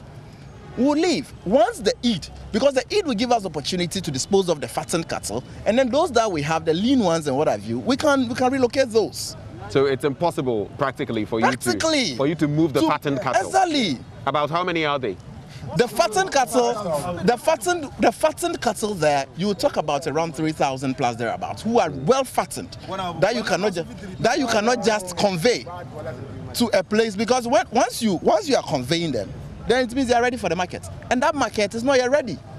So it means that technically, if you are forced to move those 3,000, it would mean you could run at a loss because all of them could perish. We'll be losing our capital completely, and the place they are relocating us to will not make any sense, because what would you go there to do if you don't have capital? You lose the capital, and that's one thing about livestock, very delicate. So once you move them, they go through that strain with how they've been fattening and all that. They are not able to take those strains anymore. Once you sell it, they are going to slaughter it or something. Okay, but you will not convey it and then bring it back to the crowd. So what is the push now? Are you going to push for, the time to be extended for you? Because the regional minister has made it clear that it's tomorrow, and that is that. Yes. All of you should have vacated the place. So what are you going to do? You are saying that the Eid, the big one is coming on the 20th. Yeah, on the 20th. So what you are calling for is for them to be patient with you till that time. Look, you see, the issue is the regional minister is a human being. Okay, the power that he has today, okay, the state. And the welfare of the individual Ghanaian is so important to the state. So that is what the state is championing, the development you are talking about. If you put up structures and there are no human beings, what is the essence of the development you are seeking? So at the end of the day, look, we are pleading. And this is an avenue I've gotten. This is an opportunity. I want you to get to him. We've sought this opportunity and we are glad you've given us the opportunity. We want him to get the message. We are pleading. We are not saying we are not living. We have no authority. So we are pleading with the minister. He should just give us that opportunity to be able to maintain our capital and then move out of the place. So your plea is to be kept, for you to be allowed to be there till at least the 20th? The Salah, then we just dispose. We just dispose them in the interim, if that is not granted, what are you going to do? Because by tomorrow, so far, the directive is that by tomorrow you should be out of there. So what is going to happen? Yeah, what will happen is that there will be inconvenience in our communities. Because I will have to send... When you say inconvenience, what do you mean? Yeah, we'll be sending the cattle into our homes. Into your home? Into our homes. And we'll be bringing some here. We've decided to bring some here. To the mosque? To the mosque, yeah. Because there is space here. Because they want the land, so we just move the cattle and bring them in here. Is there an agreement for you to be able to bring them? But what do we do? What are we going to do with the cattle? Because you have thousands of cattle, what are you going to do with them? So you just we send them to our communities. In the night, we just drive them into the communities. And then wherever you find, if you can guard yours for some time, then you just do that. So that's what you mean by inconvenience. It mean that you'll be forced in the surrounding areas to push your cattle there. Exactly. So what that also tells me is that the cattle, the cows still are where they are. The cattle is still exactly where they are. Exactly. You've not moved even one of them. Look, we have, as we speak, look, the minister and the president of Ghana, the president of the republic, Nana Addo Dankwa Akufo-Addo, and then the vice president, Dr. Mahmoud Bawumia. Look, we are the ordinary people of Ghana. When the constitution was talking about we the people of Ghana, who are the people of Ghana? It is we the ordinary people. As feeble as we are, we the weak, we've struggled, it's hustling, we've hustled, we've built some small capital. And we did that on state land. And now you are taking the land, the state is taking the land. And now we are being relocated to a different place. They should help us protect that livelihood. That capital, they should just help us by giving us just these few days. From now to 20th, 21st, the land has been there for years. This will not create any convenience. And I guarantee that we are living. Our structures are not permanent structures. They are just wooden structures that we ourselves can dismantle. Right. So they should give us this opportunity. We just want to maintain our capital. Livestock, they are delicate. Right. You cannot deal with them like other stuffs. Let's maybe to wrap the conversation, let's talk about money. The onion sellers have been given some money. It's not been distributed to them yet. At least for you, the cattle herders as well, about 100,000 has been allocated to you. What is the plan? I know you are here partly to negotiate certain things and find out how the distribution will go. What can you share with us so far? Yeah, for the money, as we hear in the media, and even when we went to Ajin Kotoko, the minister announced that some 100,000 has been allocated to us. But as we speak now, there's a list that is circulated. I signed as a leader. So I signed for our amount. And what has been stated there, the amounts I see there may not be what, but the issue is that... So tell us, what amount do you see? Yeah, there? What I see there, I did not specifically, but so we have to wait until the money is handed over to us. How much did you see? I cannot state for now, because I don't know what... But you saw something. Yeah, it could mean anything. You say it could mean anything. So at the end of the day, I want to get hold of the money physically. And once I get hold of the money, and whatever it is, I'll lay that information to you. So right now you don't know how much because exactly is involved, and then to even know how many are you, the cattle herders? How many? Yeah, we are many. We are many. Because if the cattle, we are many. And you know amounts to 5,000, and then you know of course one thing about there are a lot of people in town that you see they do some other jobs and all that, and this is where they store their cash. Okay, so you have a kraal and you have about say 4 or 5 people owning the cattle in that kraal alone. A lot of people. So you see, we are many. There are a lot of people involved in this whole thing. So I think essentially the issue is about we being heard. They should give us that time. We should dispose of our cattle, and then we leave. That is the problem we have now. Right. That's our grievance. Right. Yeah. Mohammed, well, thank you very much for engaging us. I'm grateful. And your story will be told. I'm grateful. Your story will be I told. hope so. I hope so. Great. I hope so. Thank you so much for engaging. I'm grateful. Thank you so much. Now, what you see to my left is just one kraal, if you like, belonging to just one person. And when you cast your eyes farther down there, you will see quite a number of herds of cattle.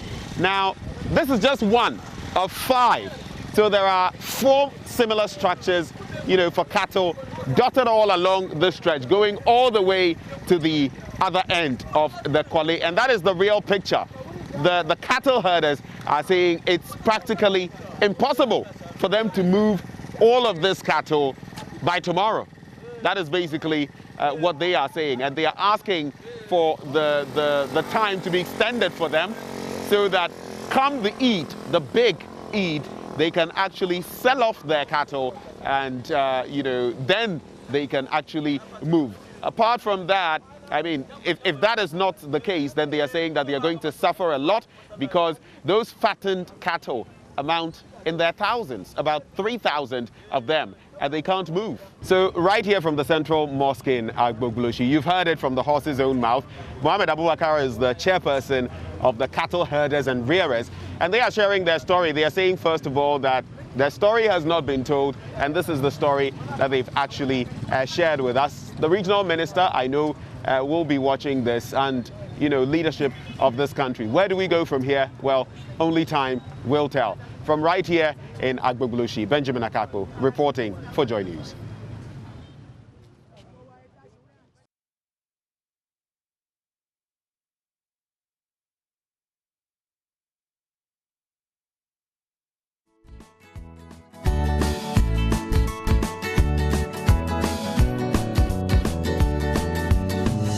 Benjamin Akakpo was inside Agbogbloshie yesterday telling the story this morning. So what's the situation? Where are they being relocated to? Benjamin is joining us live from Ajin Kotoku. That's the new destination for those who are relocating from Agbogbloshie. Ben, what can you tell us this morning?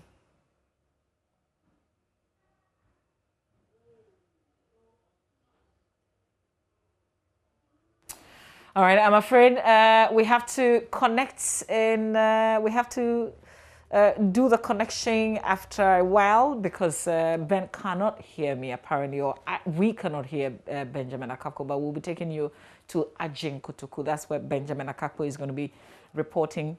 We know that onion sellers, for instance, have been relocated to Ajin Kotoku. We heard those who rear cattle complaining about the fact that they need a little more time to get ready to relocate. But we also understand that there's destruction of those structures in Agbogbloshie. That's going on this morning.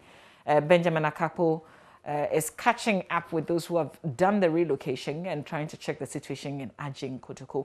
We'll bring you that angle of that story in a little bit. Well, so stay with us here on the AM Show.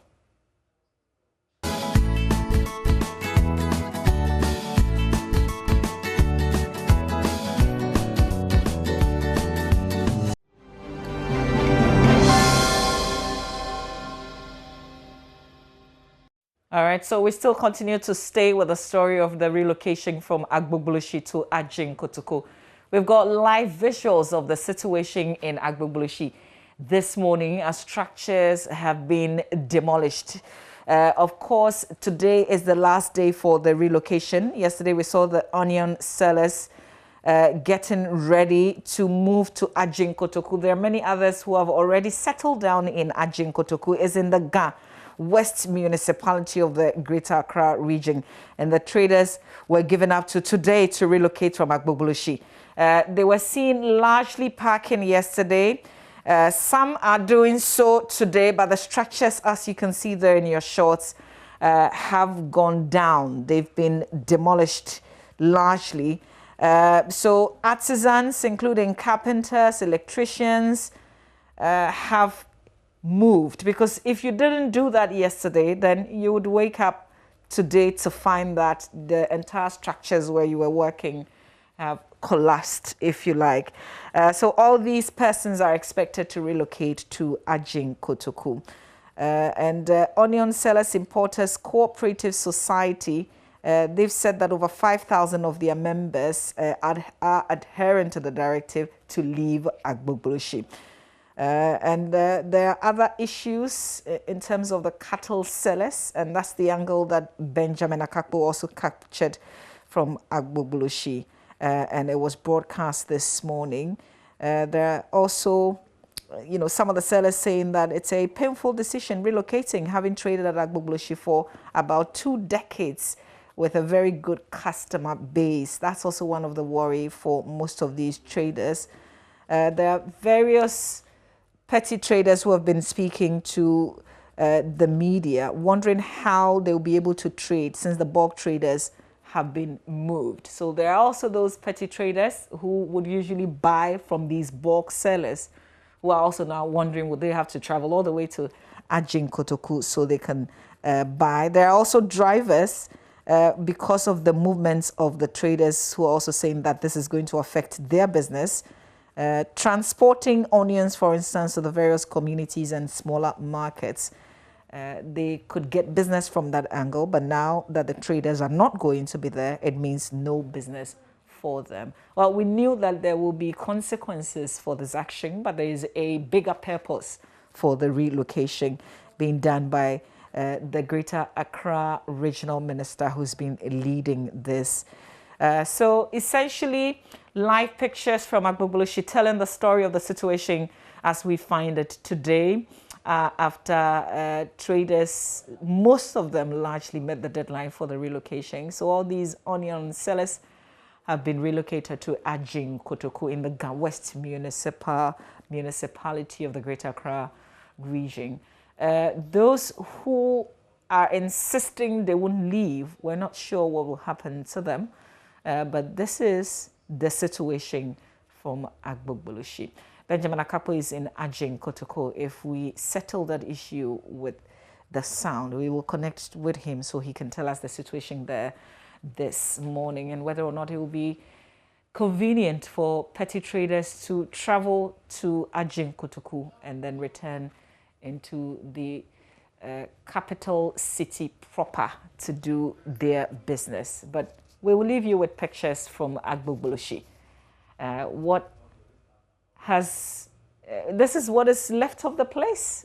Usually on a day like this, we would find serious business going on. A lot of people negotiating, onion sellers largely doing their business. But it's not the same this morning because they have been relocated. The deadline has come, and so all the structures that we would usually find have been collapsed this morning.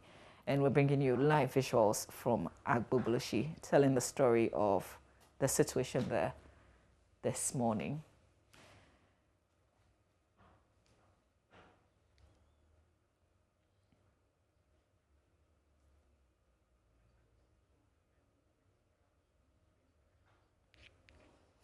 So for those who say that it wasn't enough time, that's actually a 7-week window that was given with a lot of negotiation. And we know that with some compensation also paid to help them move their the products that they sell to Ajin Kotoku. It was a 7-week ultimatum that was given.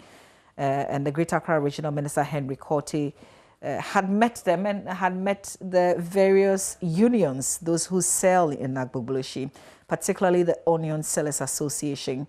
He had been meeting and having conversations, deliberating with them as well.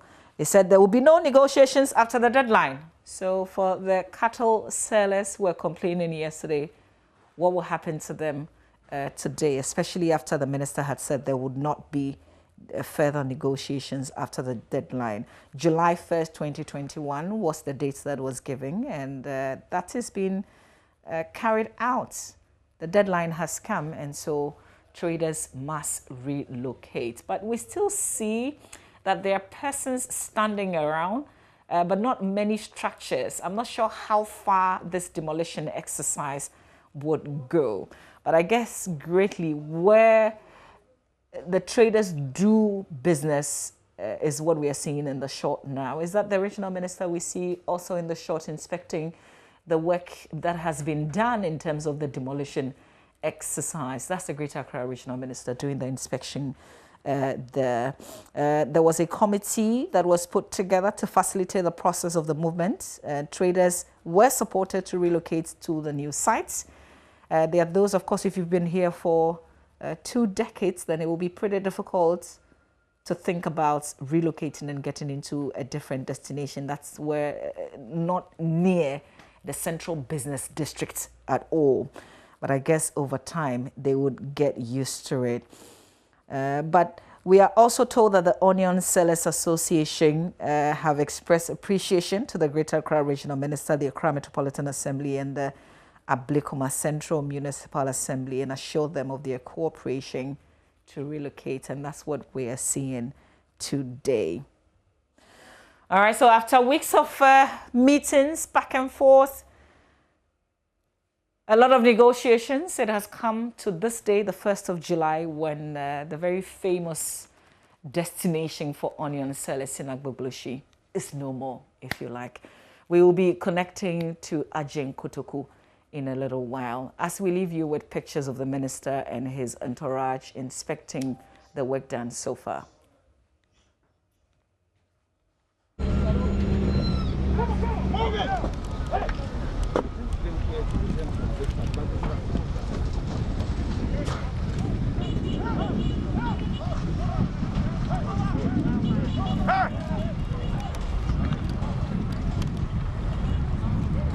Hurry up!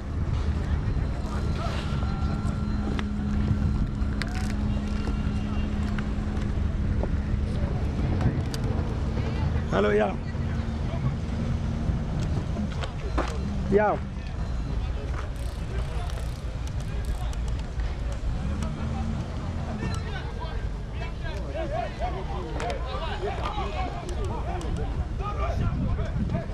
Hey, suck them.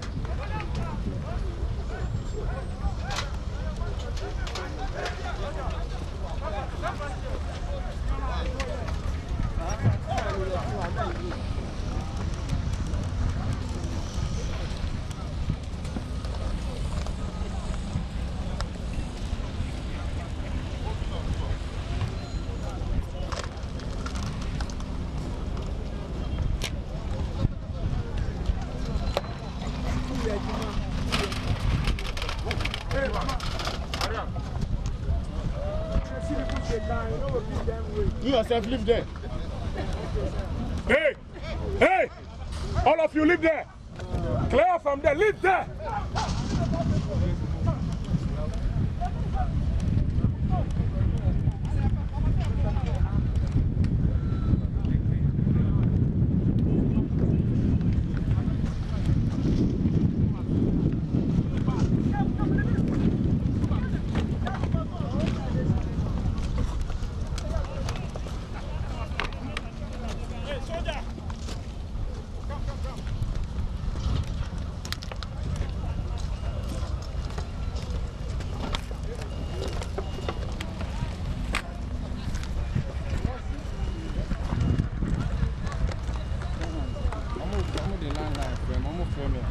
Now they are two minutes. With the 2 minutes, I know where you can find right. But you do continue with this. May want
Hey,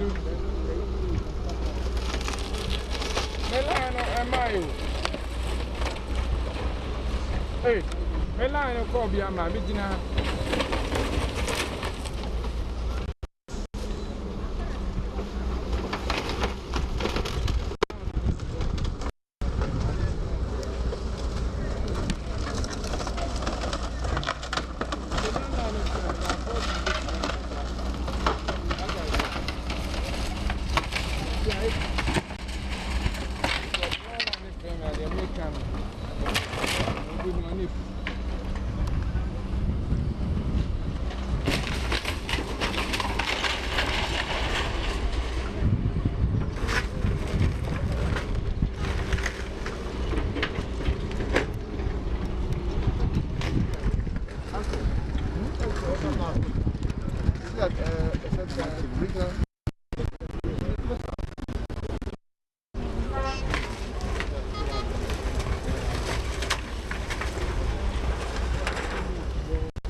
All right, so we've been bringing you live visuals from Agbogbloshie as the Greater Accra Minister inspects, if you like, work done so far. We see that there is still demolition going on in Agbogbloshie. Most of these traders, if not all of them, have relocated to Ajin Kotoku, and that's where Benjamin Akakpo is joining me live from. Benjamin, what can you report from Ajin Kotoku?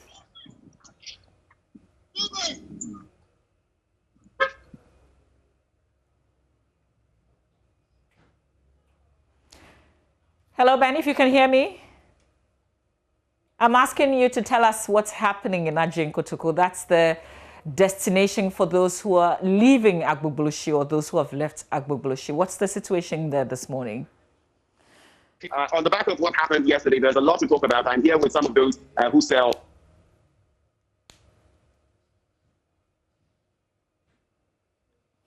Okay, we seem to still have a situation with our audio with Benjamin Akakpo. However, we're bringing you live visuals from Ajin Kotoku. This is live from Ajin Kotoku. And you see the tracks with the onions. Ideally, this would have been Agbogbloshie, but this is the new place, Ajin Kotoku, where these onion sellers are expected to settle and sell going forward. The deadline is today, 1st of July. And they have complied. So back in Agbogbloshie, structures are being pulled down. But in Ajin Kotoku, we see that the traders are about settling. Benjamin, we see the visuals. We have a fair idea what's happening. But what are the traders telling you? So they've been telling me that they have some chief concerns. One of them has to do with security, for example. Initially, I tried engaging the commander here at the Ajin Kotoku police station. He refused to speak, but he's saying that they are doing their work to ensure that the people have security. However, those here on the ground have complained about the fact that they don't know what security system will be available, whether there will be patrols at night, for example, to safeguard, to protect the onions that they are carting to this place. They have also said, I spoke with one of them who was here together with us initially, and he said that they would want that protection. Else, if they nab any person trying to rob them of their products, it might not be a pleasant spectacle. So they would rather prefer that government put in place the right measures to guarantee security for them. They've also spoken about a fire service so that they can have some proximity in case there is any fire outbreak here. And among other things, they've also mentioned that they need banking services, financial services. They want financial services close to them so that in any eventuality, I mean, they can actually save what they make from here and avoid any robbery attacks. So these are some of the concerns they have. But spacing is still an issue here. They are complaining about the fact that the stalls are not enough. In fact, I've counted over 100 stalls here in Ajin Kotoku for the onion sellers. And in fact, on my left, deep into my left, quite a distance away, that is where those who actually are the cattle herders. They are not here yet, as per my interactions with them yesterday. They've not moved yet. En route, we also saw some of the scrap dealers in their trucks. coming through. We saw a few of them. It appears there is some momentum, but it's the onion sellers that are here the most, a lot of them. And I'm going to be interacting shortly with some of them, but these are some of the chief concerns they have been raising. Well, joining us now, we have this gentleman. What's your first name? Alaji Isaka. Now, Alaji Isaka, okay, I think we might as well speak English. So you're one of the onion sellers. How do you feel about the move to this place?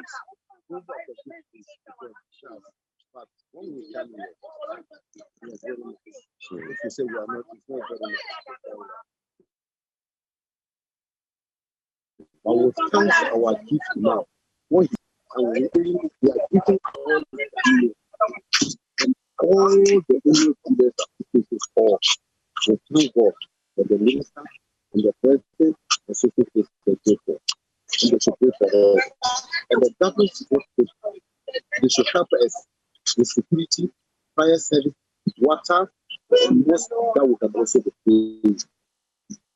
Thank you.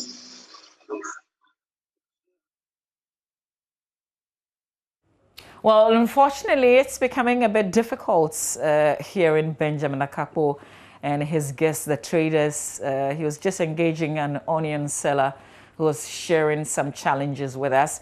But we will have to leave Ajin Kotoku now and work on that connection and probably bring you that story a bit later on. And so that's it with our conversation on the relocation, making Accra work again. That's the theme the minister is going with. So in the coming days, I guess we will all wait to see what comes up or what is put in place of the sites that the onion sellers were occupying in Agbogbloshie. There's an unsettled issue with those who deal with cattle, by the way, and we'll be following through with that story as well.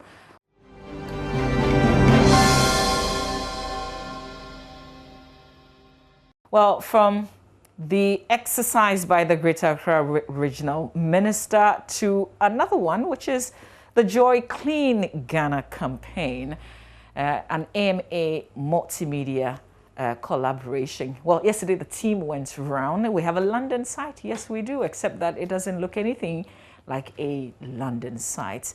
Guess what? The team discovered that over 300, if not 1,000, of the fisher folk do not have medical certificate. That is, you know, the basis for what they should be doing. And most of them don't have it. Manuel Kranting has a wrap of what happened yesterday. A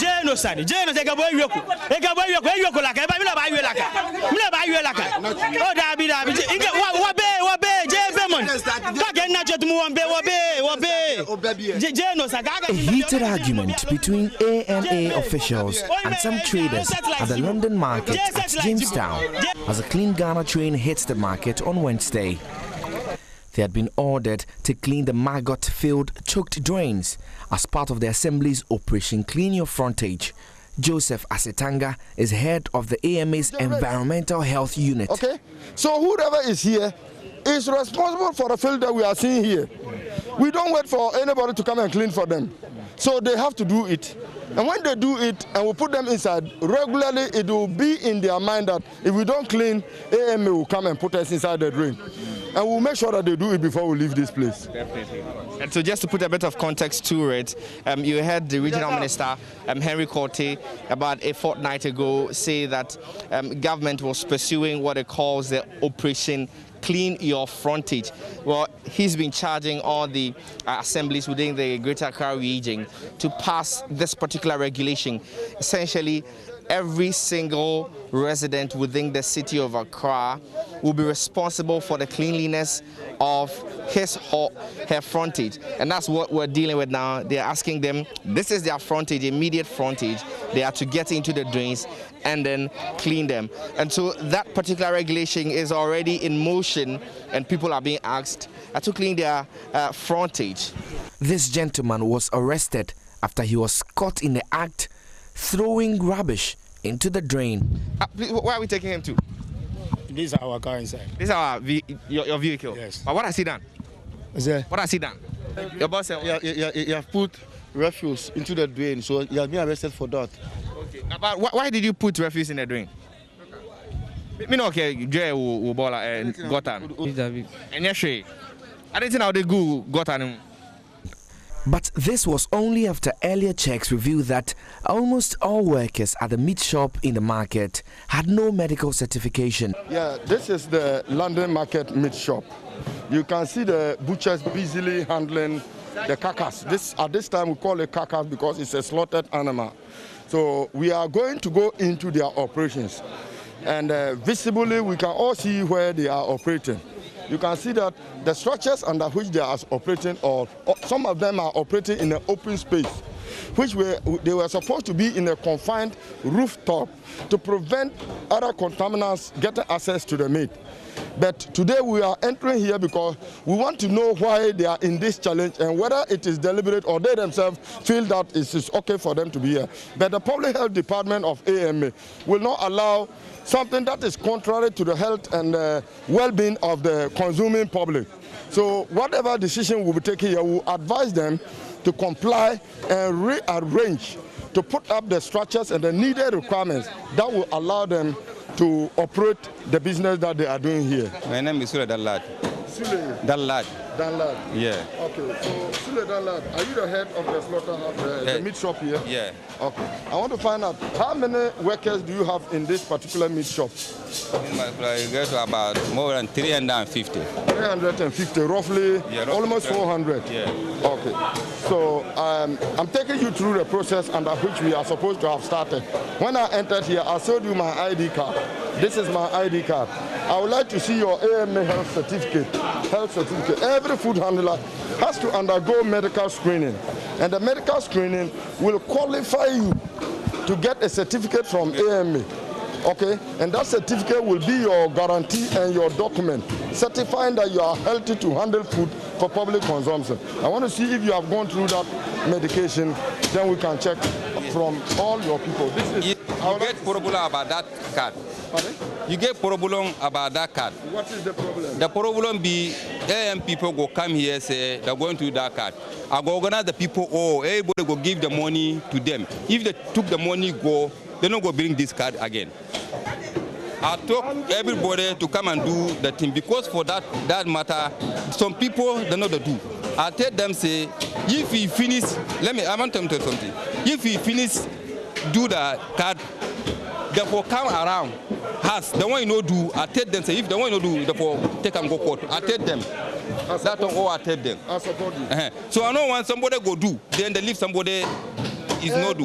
After today, we are going to take you through vigorous and screening process to be able to get the car to operate in this shop. So we're going to just try and get into the building with a team and then, look at the conditions for ourselves. Well, this is where your meat is prepared. This is where the meat you eat is prepared from. And so I just get a bit closer to Mr. Asetanga so he could take us through. So this is where the butcher is done. This is the second phase of the meat shop. So all these people are part of you people. Exactly. And this is the condition under which you are operating here. Actually, yeah, we used to sell only the eggs. Only the head. Then intestine because of the water. Everything government. You generate income here yourself, isn't it? Exactly. Yes. And this is where all of you work to take care of your family. Yes. So, what prevents you from taking your initiative, your own initiative, to develop this place, make it very nice? At least when you develop here and make it nice, it will also increase the quality of meat you are selling to the public. It will also do what? Attract the public. That London meat shop is a safe place for you to go and buy meat. So if you are waiting for us to come, and we come, we will not allow this to be there. We will say stop, because you don't want to keep the place clean. So if we stop you, are we wrong? No. Are we wrong to say you shouldn't sell meat here? No. So if I pass the law now, we should stop you from now. From today, nobody should come and sell here until you change the place. I think we are right. Yes. We are right. Yeah. You are going to go to the law court. For all of you operating here, nobody has any health certificate. You don't. Health certificate. Can I see yours? The health certificate. Can I see yours? It has expired. Yeah, yes. Oh, no. You say you have it. Look at this. This is 2015. It's expired. This one is a new card, not a 2015. No, but look at the time you did it. 2015. The card is valid for only one. You can determine, we AMA, the law that will allow you to handle food for public consumption is only within the period of 1 year. And that is why you are subject to the screening per the period of 1 year. So if you do this in 2017, 2018, check yourself. How many years now? 2 years. But last year, let me explain. Last year it was a COVID day. COVID year. That was last year. COVID year. Yeah. 2019 was a COVID, starting from March. So you were selling? We are not selling. You were not slaughtering? No. Because of the COVID, we don't have access to go and buy the cows. But there's more to see here on the Joy Clean Ghana campaign as we get closer to the spot for inspection this morning. And so this is a spot where they wash. So these are external drains that are outside the meat shop. It gets worse. The stench at the market was almost the same as that at the Aveno slaughterhouse. The meat being processed is left at the mercy of flies in the already dilapidated structure, overtaken by cobwebs. Before we could leave, someone else caught our attention. A Wache seller at the exit of the market was dishing the food for sale. A bit of it fell to the ground and she picked it in an attempt to add it back to the wholesome pile. It took the intervention of the team to stop her. Also, this woman sells Wache, and it's a delicacy prepared from the combination of rice and beans. It's a popular delicacy in Ghana. Well, a bit of it just went straight to the ground, and we saw her pick it up in an attempt to put it back into the pile that was being prepared for the market. Well, an attempt has been made to stop her from adding it to the pile for market. Okay. Now, how do you know what you know? We are the where? Nyo watching us all. Only mammy Nakasa or one. A Hannah Munana de Coton. Yes. Now, oh, aim cartway. Aim a health cart. Mammy wants one now. The minute mammy now. Would the 1 year be? Mammy a year be? On a would 1 year, but who finds a woo year drown in the mirror. The Mitiaman no aton. Where? Mitiaman no aton. Have you taken her name? Yes. Okay. And so, and then other antenna, Unim say, Emra or say, Bayadana, I say we don't know a patashi. Baby, at least a dranano, and yes, can say, once in an dust and I'll be. Catasso. Sir. Now, about the center. You are not the rubber night, customer swallowing the alcohol. No problem. Meaning, so we see who cut us, but I'm a bedroom and now a journey and Catasso. Staffing a meeting. Even a meeting, a command. Now, so I buy me and say, Many we didn't come here, Shamene. I buy me and say, Obia Usura no pa, Mammy, Shamene and Dinkom, and yet Bonabia. Me and say, Usura no pa, Upia, some mask, go their way. Oh, Ubia one of their own fan to baby. Then come here, Bahano, come there and made the Baja office Namaba. Me boy. I don't know once. Gani Bontina me, Vessia. I don't know. I say we say. Ah, Upra way now. I say we say protective clothing. Apron. She, exposed. We need health certificate. The way now, me season, me see mama or crying na ma wadi akoton ma ya boni. Madam, mommy want, no want. And how are you? Fine. Thank you. I told me Joseph Asitanga. Your friend was saying. Asibi Fati. Asibi Fati. Okay. Asibi Fati. Pacho. Una edwane yode. Person me show AMA card, health card now. I say we are now. We are now over to our Bana for Father. Me wasi. Oh, na ade na wonu aduane wo. Ah, nye se menua, me ni bia menua wasi. Wonu awa. Ene menua wa na san nkrofo na mo besa menua wa de bia. Basesi ya ba na haya na wonu aduane. Menua kakra bi fa san mo bisa santi menua kakra pe wa. Ye kakra. Ye lo ne se. Mati. Sa wonim se aduane na wo ye wo ha na ye beton. Ese wo ye ba bi fine. A wo betumi anu aduane ye bar kura na wo ye no wo ba bi a ye ne wo ye ni problem ye mfa wo nkasa. Ahefa ba enne ha na ye beto se wo nu aduane. Se ye be pache. Aduane wo titi na bibia na ba aduane bi otini na ebofom tofom odi ka ho. Me ba na ye se me nyame na me ne kwa me yale po na mete onu no no ama me. Sorry, tenesi ye si ma aduane we man fa nkoto ho ba ye nde. So me jina pon me to me na impo me. Na yo ya. Me yale. Yo. Pacho. Me pacho me sram. Ene me yeso ye pacho. Me sram. Ye pacho. Fin next time ye samba. Mati. Na aduane na haya na wo ye no. Na wo tete a ye de ne na abako. Mati. Ye kasi haya. Mati. Ye betama de akoto chene na wo na abako. Me sram. Wate. Me sram. E ko fa o cart ne bra ne hwe. No. A caution has been issued to her to stop cooking the food in the open. Abatement notices were issued to all offending traders. Reporting for JoyNews, Manuel Cranting.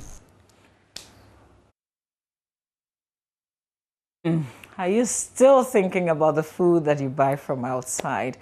Well, thanks to the team, at least they are making sure that they have the right certification to sell. But I think it's just disheartening that most of these sellers, even those who deal in food, don't have the necessary health certificates.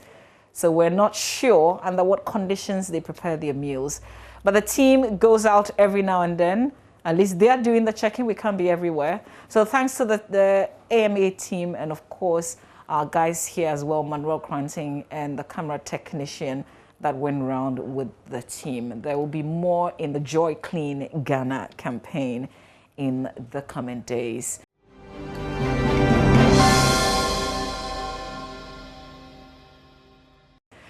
Well, right now, though, let's talk about the Love FM High School debates. And it started in May. We're now counting down to the very final. It's the finale, and the young people from Prempeh College and St. Monica's will be talking about Africa still under slavery. That's the subject, the debating subject. James Alfred Hermans is head of events and promotions at Multimedia in Kumasi. He joins us live now. James, good morning. Good morning, Mama V. How are you? Very well, thank you. How are you? I'm also well, by His grace. Nice. So we started with how many schools? The schools, there were so many senior high schools that, you know, as the competition moved on, they got hanged along the way. Now we're left with just 2 schools standing. Yes. So, in fact, this year saw about 70 schools registering for the event. We had preliminary contest taking out about a number of them. We had for the main competition, which, like you said, began in May. And all 2 schools were coming to the end of a wonderful experience of the Love FM High School debate. We have Prempeh knocking out a number of schools, same as St. Monica's, and they get to face off in the grand finale of the Love FM High School debate. And it's been exciting so far. It's been very exciting, insightful, and very educating. Tell us about, you know, what people were saying along when the competition first heated up, when schools started falling off the way. We know the people were bragging, and ultimately it is the bragging rights. Who is the best in the Ashanti region? Of course, and so there were a few upsets, which in fact got a lot of people talking, and in fact, notable was Adventist girls, which were very promising from the onset. They were able to kick out the first edition's champion, TIMS, went on to kick out the National Independence Debate champion, Yasantoa girls, but unfortunately couldn't really, outweigh Prempeh's strength and energy. So they are actually fighting for the 3rd place. So, I mean, some big names fell along the line, and that actually got a lot of people thinking. And then also depends that, I mean, it actually depends on the fact that debate is quite different from what we normally witness by way of school competitions. Debate doesn't really care so much about your clout as a school. It actually depends so much on how best you can argue your stance, how best you can come up with cogent argument to buttress your side to a particular motion. And I think that is what we've witnessed. In fact, the likes of Presby Kwamine, Presby Bompata, schools that you hardly hear of, all came up strong and won in their first contest. I mean, going into the next, the next stage of the competition. So, yes, it got a lot of people getting more interested in the event because now it wasn't about the clouds, but it was about how strong your arguments were. So, I mean, it was exciting. It was really exciting. Yeah. So now we've got the finals just coming up tomorrow. And the topic is Africa is still under slavery. Have they picked which side they're arguing from already? Oh, they have. They have chosen that already. So Prempeh is against the motion. St. Monica's is for the motion. And, you know, that's very sensitive motion there. Africa is still under slavery. Very balanced. Each and every side to the motion will have something strong to talk about. And we are looking forward to that experience where we get to hear what point and argument they are going to raise to buttress their side to the motion. So Prempeh is against the motion, whereas St. Monica's is for the motion. Okay. And I know that, Alfred, along the line, we've had some great businesses supporting us with the Love FM High School debate. Let's acknowledge them. Of course. So it's been awesome. I mean, this has been the edition. It actually began slow with regards to sponsorship and commitment from corporate Ghana. But I must say that this year has seen some level of improvement. We've had the likes of Unilever, we have Melcom joining, we have Jackson College of Education, Justin Institute of Leadership, a number of brands coming on board to support this. Cowbell, in particular, Cowbell, they've also been awesome. And of course, we have some retail businesses in Kumasi also showing up to support this project. To believe that as we grow with this, we would even get more sponsors coming aboard to make it a very relevant event in the country. So thanks to all the sponsors, we are highly indebted to them. They made it possible. And to our partners, of course, the Regional Directorate of Ghana Education Service, we have the Ashanti Regional SRC, we have CHAS, the Conference of Heads of Assisted Secondary Schools. They've all been awesome in making sure we bring this wonderful event to the people of Ghana. Yeah. So thank you again to all our partners making this possible. And this has been one of the very topical events from May until now, really, in the Ashanti region, that not just schools, but all school students as well. And pretty much all of us have been looking forward to it. So Alfred, how is it going to go down tomorrow? Same venue? What is the time?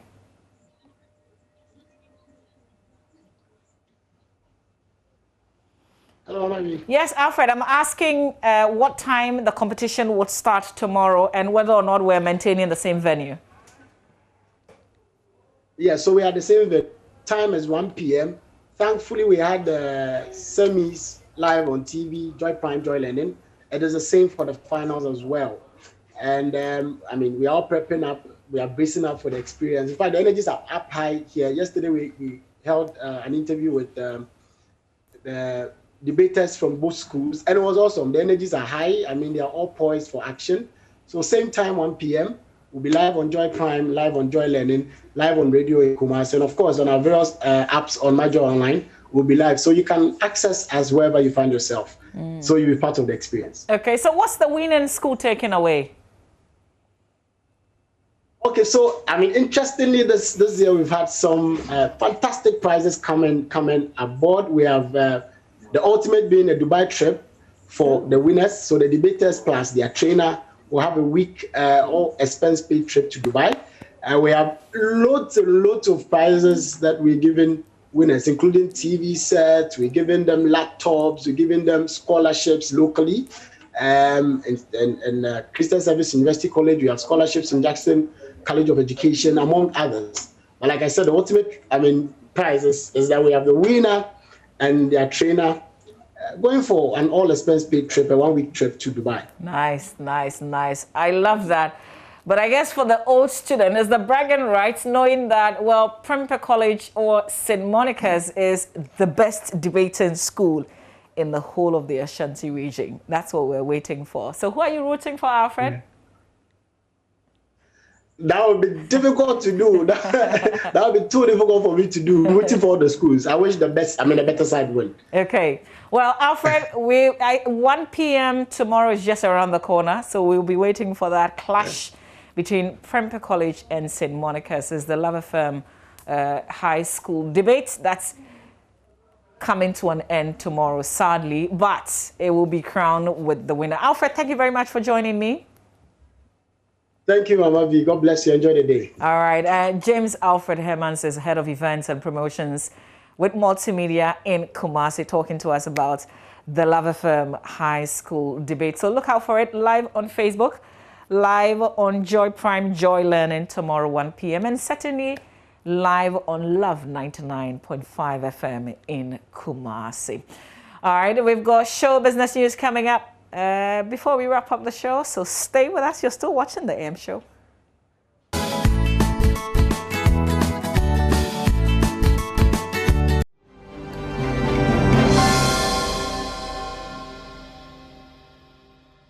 Well, we're just about wrapping up the AM show, and we can't do that without bringing you entertainment. Now, into entertainment, let's just zoom into the group Keche. So, you know, at the VGMAs, they took 2 awards. Their first time ever taking the 2 awards, though. So, a lot of people have been talking, and there were times that people were thinking the group was going to break up. I sought to find out from them what has been the secret or what has been that thing that has been holding the 2 of them. Well, Andrew, the one member of the group, I was just about saying the short one, but he said that respect is what has still kept the group together. And yes, one thing we don't forget, we are human beings, we do fight, we do have problems, yes, but we don't forget the fact that we are working for Keche. Keche is a company that myself, Andrew, Kane, I'm working for, Joshua is also working for. So, we can have problems with each other, but the company that is bringing food on the table, it doesn't affect it. So sometimes it happens that we are even on stage that we are not even in good terms talking. Then we have to go on stage and perform because that's what is bringing something on the table. So we understand each other, we respect each other's privacy, and then that's what we know that definitely problems will come. We have that in mind, and so we keep solving them, we keep moving. That's it. You have 1, 2. Any other category in mind? The most popular song of the year. This is Hip Life Song of the Year. The most popular song of the year. I believe No Darling will take that one. Okay. I'm also looking at Collaboration of the Year. Collaboration of the year? Yeah. For which one? No Darling? Yeah, No Darling. The best collaboration of the year. Tell me how No Darling came up. And I mean, we just sent a beat up to Kwame because we already told him that we have to do something together. We sent a beat. I'm like, Kwame, we are coming to the studio. We go to the studio. He said he couldn't wait. The beat is so nice, so he also put something on it. We sat down, we did some additions, some subtraction and all that. And then, we have a song done. And that was Keche and them talking about what has been keeping them together, and also the fact that they work for a company and they believe that Keche is a company and nothing is ever going to come between them. Now, let's shift our focus onto our sector minister, that is Honorable Awar. Well, he had a meeting with the creatives and he wanted to get to know the creatives, them come together, find out problems in the industry and see the way forward. He did this with his Deputy Minister Designate Makokwe Kumanse, and the creatives came up with a lot of things. Well, they were all preaching the one project, the one project, the one project. When the minister took to the podium, he said, they should bring 2 projects that the whole ministry will put their resources and energy behind to be able to solve. This is the minister talking at the meeting.